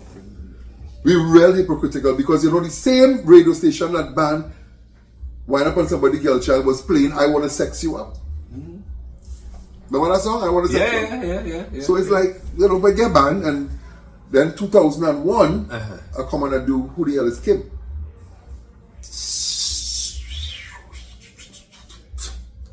What is that? Stop. That is saying Who Let the Dogs Out won the Grammy. Yeah, hold on. Who the hell is Kim? ITC. Yeah. And you did the reply. I did the reply in 2001. She did it in 2000. I did the answer in 2001. One. The year after. Yeah. Was that whole year after? A whole year after. A whole carnival after? Whole carnival after. You lie. Yeah, it was. I always thought that came out right No. after. I did the video with TC in Toronto. The video for TC in Toronto. Me and TC was in bed and taking the video and all TC that. baby, She put me out. yeah. And the following year I came and I did the answer written by Ian Wilshire. Wait, hold on, I'm confused. In 2000, you did the video. I did the video for TC song. Who the hell is Kim? Right. I came and did the Oh! answer, which is the sequel in 2001. Yeah. Yeah. Oh, shucks. I know putting it together. Oh, but damn. Yeah, it was- No, I know. No, like I said, I always thought that was like the reply. No, it was the following year. Jeez. It was the following year. I had some legs, boy, on that song. Yeah, the following year. So who did that for TC? Now I think that would have been Ian Wilshire too. And Ian Wilshire took up big songs, I know. He did wrote Glow and Glow. and- I did the demo for Glow, The demo for And not Carl. Was Carl Jacobs? No, Glow was Baskin, Glow, Alison Hines, and who? Alison Hines. I did the demo for it. That was a brilliant. That was a brilliant move. When they did the Let demo. me show you the piece of move there. We can talk about it now because it's gone already. Ian I go vex with me. Eh. Here that move. Do a song. I do the demo in Toronto. Right. He said I want to do the song for Alison. Right. No, Ian can't sing if you're paying. No, he know that. I go tell him that he feels. Ian can't sing if you're He was the paying. person, the male voice. Huh? He was the male voice. No. Ian never sing on that. Alison Hines is the only person singing Sing that on that song. song? Yeah. Come back in the glow. I know the song, but They're moving left or right. yeah. Right. Right. So he did this song. Rudder. No, it's song. Rudder never sing on that song. Glow? Rudder probably come and do something else, No. like what he do with he and Carl Jacobs. With Them saying Trinity the Bone. He I came know. and he did that. No, Yeah. but Rudder have a piece in that in compass. That wouldn't have been the original song. song. That was the original song. Because just like how Rudder have a song with Carl Jacobs doing Trinity the Bone. Trinity the Bone, and he talking about like a crab running from a curry. Yeah. That wasn't the original song. Well, all would know that. That was the Trinity the original Bone song. didn't have all that. Trinity the Bone was he and Carl. He and Carl Jacobs. It was Yeah. a duo. Yeah. A duet done by a duo. Yeah. Okay. And Alison Hines did Glow. Now, hear the mafia, hear the brilliance in that. The song came out and started to tear up. Well, of course. But nobody Naturally. knew he was bringing a party called Glow. Oh, you mean Ian? Yeah. He bring Glow. Yeah, no. But he didn't know Glow before that song. No. So the song, I think it was the team song for the event. nobody knew it had an event Okay. called Glow. Okay. The song Song came came out out and before. playing. Yeah. And he's like, oh, I love this song. And Yeah, then all of yeah. a sudden you hear Yeah. a party Party called with Glow. Glow. Yeah, yeah. So the song done a big song already. So it just kind of turned out. Catapult. It was well orchestrated and well planned. But as I understand it, is somewhat of a He's a visionary. yeah, he is. He's a visionary. He is. The only thing he can sing. Yeah. He's a But visionary. he got credit on the songs. Yeah, of course he did. He's the one who wrote Trinity the Bone. Yeah. He's the one who wrote Glow. Yeah. And the list goes. He wrote a song for me. I'm trying to remember the name right now. What songs I recorded already. But he did a lot of music. So you did the demo for it, meaning you Do the guide voice. got right, Yeah. so that she would know She could go and understand, yeah. the melody. Yeah, because if And you are going to sing the melody, you have a different song. Hey, Ian, you love your style. No, it's all good. It's all good. It's all good. Yeah, man, it's all that's a good. good vibes. I mean, it's amazing though. You do because, plenty work, man. yeah, that's what I'm saying. It's You know that song amazing. called Mitch Man too? Mitch Man. Yeah. You know Mitchy Trumpeter? He did a song on Mitch too. Big song too. But I think he would have done more culturally endorsed music, more or less, so to speak. An island for the islands, not just Trinidad and Tobago. Yeah, his music had More that kind of. for the island. That's Yeah. an island feel because Island you know fuse where Glow itself has Mm-hmm. a chutney. Also, it fused with calypso and soca and some raps. I don't know if it's Eddie Bolen was the producer on that, you know. I'm not sure, but I did the demo in Eddie's studio Okay. in Toronto. Yeah. Yeah. Well, so he did some. He was as a matter of fact he was those 3 years. Because he had done Insomnia and all them things. Insomnia too, Remember yeah. Rupee That had was Insomnia. that was a party. If you don't reach there, no, the party's supposed to start midnight. Oh yeah. But trust me, there's traffic from St. James. Yeah, you know, yeah, I know. Traffic I from know. St. James. So what I used to do, I would go down. As you're the base, so. No, I go down and pass the party early in the evening and stay in a hotel right by the base of Chaka Cabana or whatever it is. Yeah, down there. Yeah, it's in the hotel. So I come in from the opposite direction. That's a level of genius. Yeah, just saying. Yeah, I come from opposite direction. Because, I mean, even all those events at that And I time. used to be the carnival Saturday night. Yeah. Where I was Sunday performing in that and then had to. Well, I was just going to ask you, And you then- performed in that Yeah. and solo capacity? Yeah. And then going now, when you finish there, you have to go and organize yourself to go and do Lara The Sunday. Sunday. Jeez, nice. So give me a rundown of some of the facts now. Because I mean, people on the outside would have known you from back then, but there are some who have no idea of some of the events that they perform in, and even some of the events that happened back then. Yeah. So well, let me do Rice Road first. Soca Village Soca Village, and over the road. Holiday in Car Park, Jeez, Fire. yes. Are you Rising Road alone? Rice, we do Rice Road, Fire, Flower Mills, the Calypso tent, Kitchener tent, Review. the Review. All is right on Rice Road. SWWTO. Right. When you swing around, you go around the corner, we're doing Lions and St. John's. You didn't do licensing? Licensing, I miss licensing. Licensing Road. Licensing Road 2, licensing was another big one. So it's Fire, licensing, Kitchener tent, Soca Village, Flower Mills. That was the Fete capital, you know. Rising Road. Rising Road. And then you swing around, you do St. John's, we Lions, the stadium. Fire. I call Fire. Fire was the first fete of the year. Fire is usually 7th of January, you know. That used to be the first fete around the 7th and the 8th of January. First fete of the year. Yeah. Well, after Smash Up in Arima. Yeah. You know. And that was that was Arima tennis court. That's another. Imagine I used to play on the tennis court. in Arima. Yeah. In That Arima. was Cliff too. Yeah. And then they had to move it to the village room. Yeah, the village room because it was really huge. Yeah, big. Real big. Fete used to get big. All fete used to be on tennis court and thing. Tranquil tennis court used to have fete. Tranquil. Ooh, yeah, boy. P&M fete. Ooh. You know that? You know? Jeez. And then talking about customs. Customs was customs on in PSC on the tennis court. Customs used to be. Was it? Yes. No, customs used to be. Where it started? If you remember. Where did customs start? I can't remember where it started because when I jumped in, customs was already a fete was PSA. on. But I think it was PSA. I used to Was perform PSA? customs, PSA. right? Remember Then- there used to be tennis court in Then, PSA, you know? let me go to the main road now. Main road or main road? Talking Whitco. Oh, Eastern Main Road. Talking Carib. Jeez. Before there, you're talking Nestles. Answer highway. Fete. Remember Answer Fete? Answer. Answer would make fridge out. Remember Answer used to have a fete? I was on the main road too. No, that's on the highway. It used to be on the highway. Trinity, going to Macoya. Yeah, somebody stretched there. Yeah. Answer was Fete. Answer Macal. Yeah. Yeah. Answer a fete. Answer a fete. Answer had a fete, yeah. 80s. In 90s too. Okay. Answer Fete. We do. Whew. Down Shagaramas. Where you do down there, boy? You do Glow. You do Insomnia. You do that fete by Johnny Rogers. You had fete by Yacht Club. What do you place name?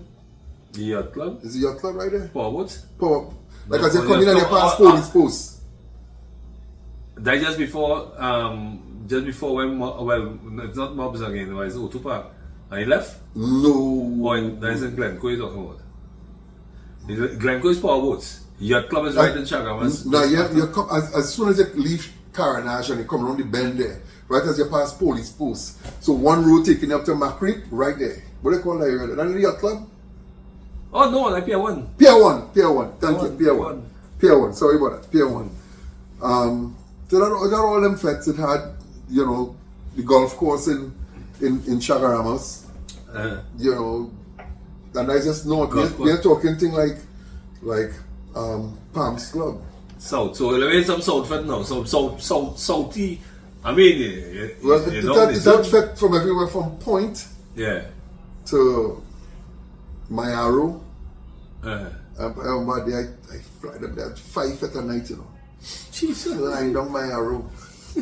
When I reach so, and they do me so, there's no traffic, no pack up. Ah. Yeah, I missed. That was one time I originally solo gig. Yeah, solo gig. I mean, I'm kind of far narrowed bad in that South. Yeah, but you're trying to make that dollar, boy. Yeah. Trying to make that dollar. That is what has caused a lot. Sadly, that is what has caused a lot of artists to end up getting crashing thing through the carnival season, because you're trying to make as much money as you can. And this is the truth of the matter. You're trying to make as much money as you can in that carnival season, because if you ain't come out here. Now, a lot of artists, if they come out here, they'll get work, you know, but promoters, they even want to fly you out again. So it ended up being a kind of hustle thing. You had to jump on a plane and come out here as a But artist. you know, it's the funny thing. The funny thing is, promoters keeping party, and we kind of circling back to that whole party and no artists, no bands, Yeah. but artists performing. Yeah. Even back then, that was happening as well.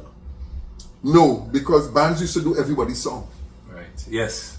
When you look at Roy Cape and Traffic and Blue Ventures and Chandelier and Atlantic, you're doing everybody's songs. Yeah. Now every band Now doing everybody doing their song. own songs. So Yeah. you can run on Kest stage and say come to do your tune, because them are already doing your tune. You know. I think Kes might be one of the only bands that well. I just call Kest, but Yeah, you know, no, that's I think now. But why? I don't see. Well, now, I think as I it's say, just- as I understand, as I was told, I have so many songs. I would like to perform all my songs, or most of my songs, the majority of my songs. So therefore, I had my own band to perform my own songs. Right. Because internationally, That's what happens. The artists perform their own songs. Yeah. Okay, cool. No problem. But the artists go with the whole band. Yeah. I have seen international acts, even now, especially now, rap artists, hip hop artists, With bands. with bands, Bands on stage, yeah. because it makes a very huge difference. In even presentation, just looking at it, you realize, wow. Yeah, That's the visual. I sad to say, Visual. and people may, listen, I really don't have any qualms over what people say. Yeah. Everybody had their own zone. This year is the first year I've been to a carnival or two carnival events for the entire year for years. Because I was playing in my time. You went to it, you wasn't playing, you wasn't performing in it. No, I didn't perform. Right. I went.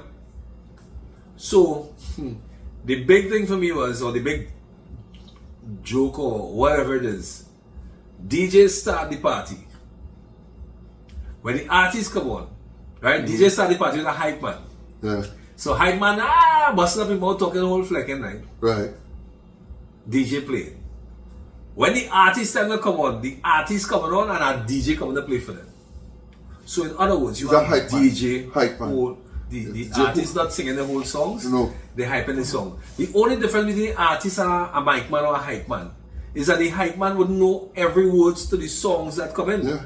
But the hype man singing parts of the song too. He's a performer now. So whole night you just getting hype man and DJ. Yeah. And as I was And telling you before, I'm a DJ. But I'm pissed. I am like, yo, Jedi ready to leave.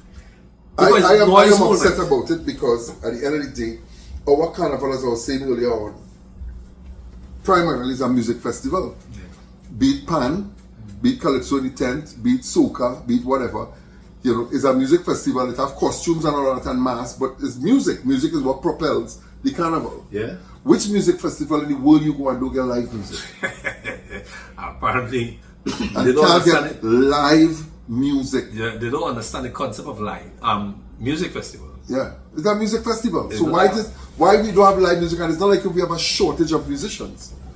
You know, I don't. I would love to see the day when we have bands on stage again, 3 horn men, vocalists, keyboard, drums, guitar, bass, percussionists. Not only that, what these again, kudos to the bands or the artists or entertainers who have the bands and pushing the band. I know I always mention this. I mean, in London or in New York and Miami, wherever the case is, I see kids for this band.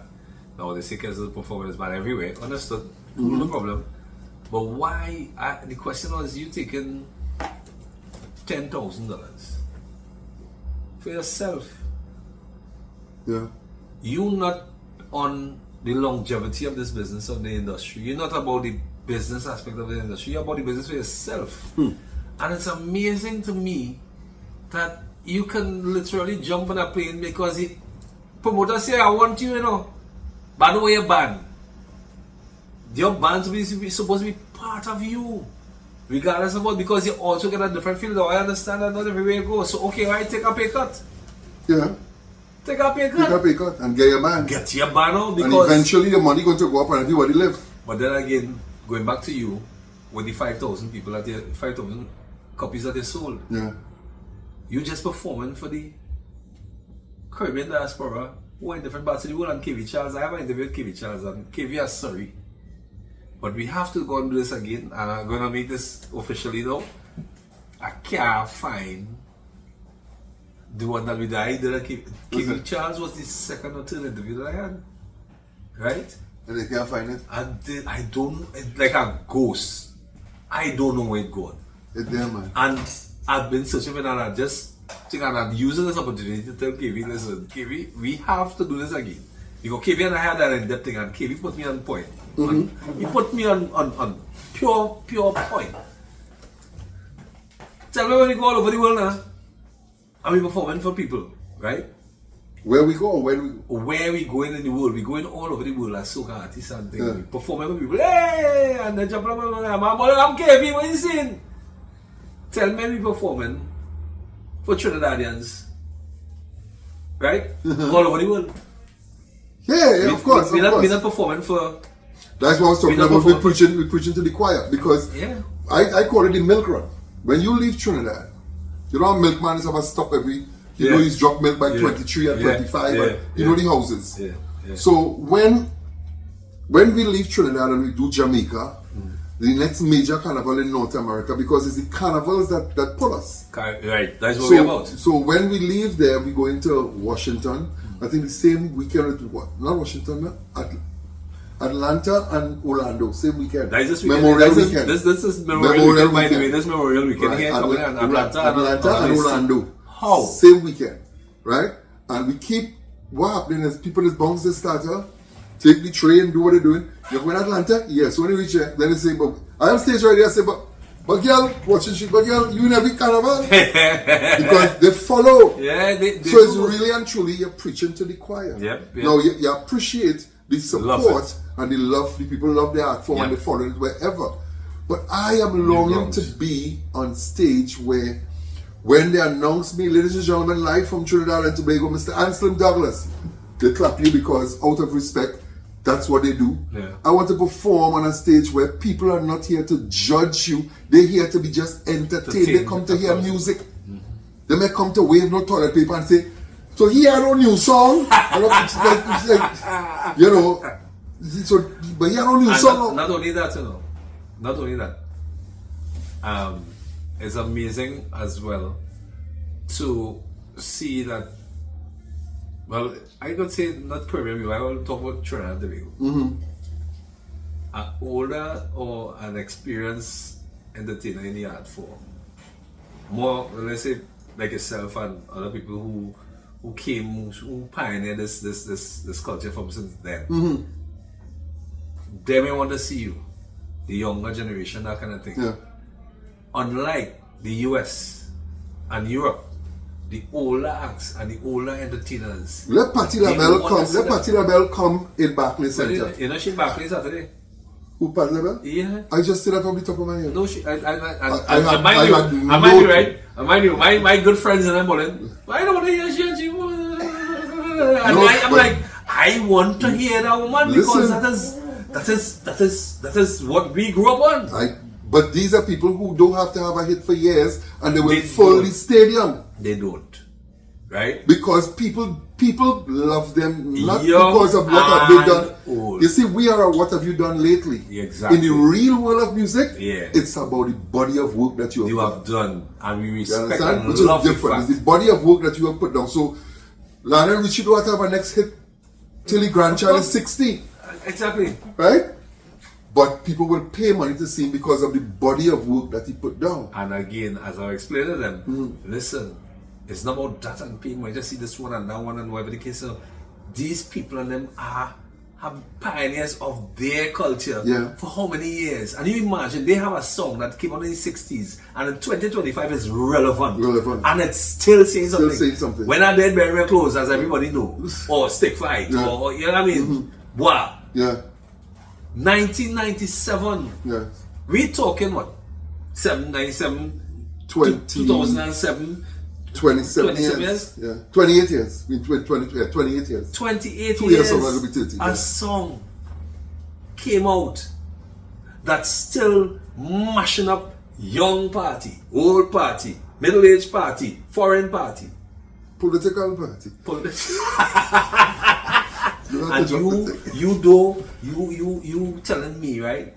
Boy, you should be so proud as a Trinbagonian to see your pioneers, the Anslems, Baron, and these people as a youth, because you grew up on this music and this young and all the time. You should be happy to see these people still being able to perform, still being able to create that atmosphere of entertainment for everybody for all over these years. Yeah, but again, we have a culture. What have you done for me lately? And until we get away from that and get to the point where we start to appreciate the artists for their creativity and the body of work that they've done over the time that they've been performing and been, But what we like to do is when people dead. Honor them, man. Yeah, we like when people dead. What I'd say, They want to give them a thing and say, hey, that man was real good. He was real bad, you know. He was, my God. I mean, and it goes down the line, and hence the reason. And again, I will be honest. Nothing under the sun is new. People have done stuff like this before. Alvin Daniel has done Calypso Showcase and these things before. There's a lady, I honestly can't remember her name. She does GBM TV. She does something similar. My thing is a little slightly different. What they have been doing was the official thing. They got 1 hour, one probably a little bit. What I'm doing is just extending and accentuating on that. This is nothing new. Right. And we have a little drinks in between. And we have, you know, the name of the program is On the Block. We're on the block. On the block. Now, even coming up with the concept of the program being on the block is it is a twofold scene, because some people may have a concept of on the block being on the block and have nothing to do. But then when you're also on the block as a youth, me, grew up in Guayari, we have Block 9, we have Jam Tongue, and then we have down on by the Sandman. Now, down on the Sandman and down on the Sand, we use those terms as different parts of the community. Now, Right. Everything happens on the block, right? You have the weed smokers, you have the limers, you have the drinkers, Yeah, the elders and the the educators. elders and the educators. Yeah. So the biggest block in Trinidad and Tobago was in Woodford Square. Right. The University of Woodford Square. That was the biggest block in the whole of Trinidad and Tobago. And still is, to an extent. Because when they go down on the block, what happens on the block? Everything happens on the block. There's still have people bringing their viewpoints on this. But yes, There's still have people bringing their viewpoints. in Woodford Square? Oh, hell yeah. So my point is this. Get back to the point of our entertainers and appreciation, being appreciative of the fact that we have produced and have this to bring forth, and even up to today, 30 something years after the fact. You should be proud. You have to be proud. And I think what happened with us in Trinidad and Tobago, we are not proud people. Jamaicans, Grenadians, Bajans, Vinci, them proud as whatever. Jamaicans especially. I think we had too much. Too much talent. Yeah, Too much everybody's a smart man, everybody bright, everybody has talent. Too much talent. It's like, because when you look at this little island that produced 2 Miss Universe and a Miss Worlds, to create the only recognized musical instrument in the world in the last that 100 years. Everybody, three people want to claim it. Everybody wants to claim it, everybody wants to play it. And, you know, another thing is, this is an island of 1.4 million people now. no, we were 5 of them anyhow. You know, so you know, so I think we've been blessed with so much We are blessed. that we don't know what to appreciate. You know, which is terrible. It's something that I say with Trin Begonians, and I mean it may be a statement that is. So let me put it like this: it's alleged throughout the Caribbean we are frowned upon because we are the oil people in the Caribbean. Well, just not much anymore. Well, I mean Guyana is now the oil capital, but the point is, from since then, you know.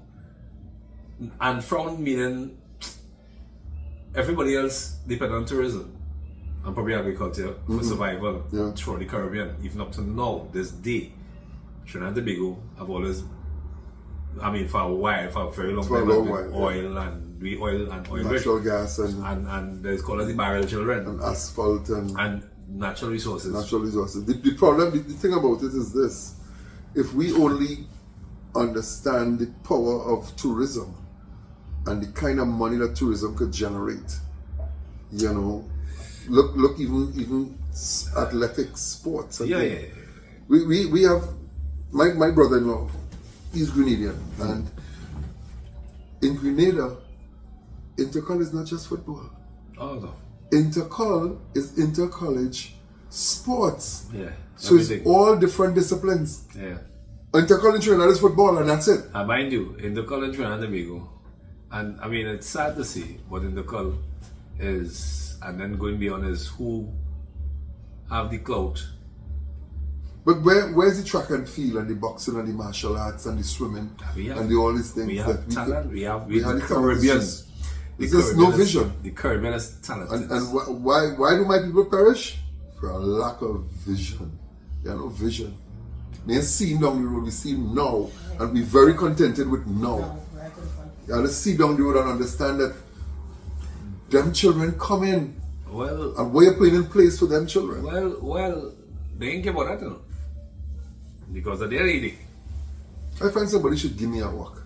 I ain't bound to get paid. Oi, Give me a work too. wait, what's your name? You get a walk to do that? Yeah? Don't take a ball head gang. No. I don't. I want to work in the back. I want to work in the back just to say do that and do that and do that. I don't want recognition. I ain't want to get No, paid. we don't want that. I don't want just the job on the whole. Yeah, me great. Because you can agree one time. You see you looking nice and Yeah, Mama Granny. young Mama Granny. Go ahead now, listen. Mama and Granny. young and you just just the evidence of your You know what? That wisdom there, you know. Yeah, well they say so, but also Culture is wisdom. I mean there is wisdom on many different levels, but anyhow we will go forward past that. Moving forward. We're moving forward. It's all part of the process. I mean, we hear for a little bit, and Slim, I just want to say, I mean, for now, eventually, I want to be able to have this, and all those who has been on the podcast, eventually, the projection and the vision for this podcast is to be able to just also encourage, encourage entertainers or entertainers and artists in their own right to be able to be a little bit more creative, a little bit more interested in listening. Somebody might pick up a nugget here and there, in between. Something to add to their. You never know. You never know. Yeah. Where it will go. I've been playing music since I was 14 to 13 years old. Running by the seawall and go ahead to just when on a Sunday when excursion come down the road and Fat Boy or DC Shammy songs. Play music or some Fat Boy and Jammy or Laser B. Play music to just to go and thing. Just to get a little, I'm gonna get a little play that, I'm gonna get a little chuck now, just a little play, but it's records. You break a one needle, there's problems. You got a man have one needle, and the one needle for each of them. You understand? And even back in the days in the Seawall used to have something called 20 bus jam back in the days and thing, where buses, PTSD buses from all over Trinidad. You don't have that again? Nah. Some years ago, they tried to revive it, and I always say that I want to be able to. The only person I knew could have done that is this woman. Yeah, she. Who be helper? The helper, you call her one helper like that. Was there? She, but she's the only person I think could even bring that back in a full way. But 20 bus jam, which I'm sure you've been a part of back in the days. No. I do. Not just perform. No, I do 19th of June with Phil Simmons and them on the radio. Phil Simmons. 105. 105. Tempo. That would have been Tempo back then. Tempo. That's Tempo. But that used to be up on the stretch. Easter. On the stretch. Manzella stretch. 19th of June Labor Day, boy. But that is Manzella. That is Bathtub Derby. No, Bathtub. That is Manzella Beach Resort. Manzella Beach, yeah. It's 100 years ago. The Beach Resort. Yeah. You never did no, traffic was always Mayaro for Easter. Traffic, yeah. Traffic was on Easter weekend in Mayaro, traffic on the beach, Bacchanal, Monday or whatever the case is. They used to have a Moko Fete long time on a Thursday. Right. That is the Fete I missed the night. That is the Moko Fete. Traffic playing and I reached out there late the night, boy. Yes. Talk about pace to get on there that night. But it's alright, I miss it. A Moko Fete. And then, I mean, we had staple things. Back in the day, it used to be Bathtub, Derby and Manzella. Yeah. That's where the river meet the sea. On that part there. Used to 105 used to be Tempo on the road. So Tempo used to go Ash Wednesday, either Maracas or Mayaro or Maruga or Point 14. We used to be on the road for after Carnival Ash Wednesday. Wow. They used to go different places. Maracas used to be one of the hot spots for Ash Wednesday.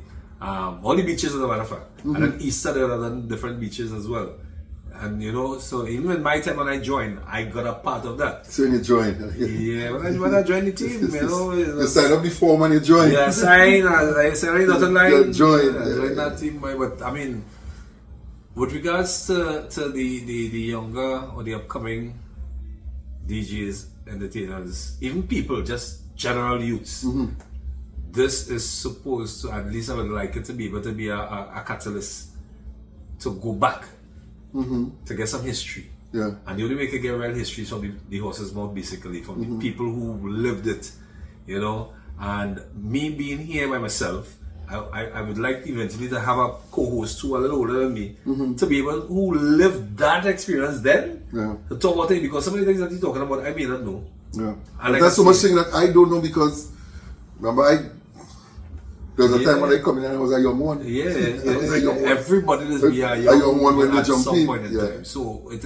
a point of being a catalyst. Yeah. Now, the appreciation for your input is way above and beyond what I have even expected, because we spoke about things that All kind of things. resonated, and we still didn't get down to Anslem now. Yeah. Anslem now. That is when I come Trinidad, we have to do part 2 of this. Part 2. Yeah. Yeah, and still now Because is a whole different different category of things are different. whole different thing. And still now is just of the scale is still writing, still Yeah, writing, still still writing, Still writing. still writing. Still doing my little performances, you know. Yes, But have you a band now?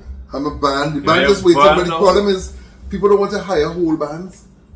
And I have a problem with that, as we talk about. But if that makes sense, we go back and Go back at the but again. yeah. Anslem now has his own band, and for the first time in your career, No, I had Really? I had a band in Trinidad called Zante. It didn't last very long. That was something I was trying, Yeah, because I was it? wanted to bring we have a Brazilian mayor named Zanta. Zante. You know. This Zante. Yeah, I know, but they have a Brazilian mayor named Zanta. So this band was the idea behind this band was to bring a kind of calypso jazz, a fusion, but it didn't really have the market for it.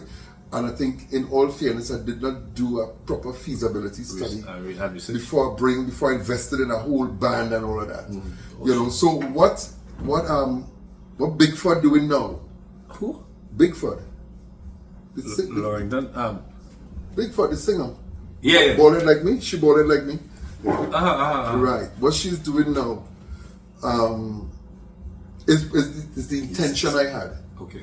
Is the intention I had. But, you know, sometimes it take an idea. You know, they say when an idea, how to say it? The idea's time has come. And I think it came with her. And she's doing a really, really good job with her band and her music. And it's a fusion between calypso and jazz. And she has an audience and it's working. You know what I mean?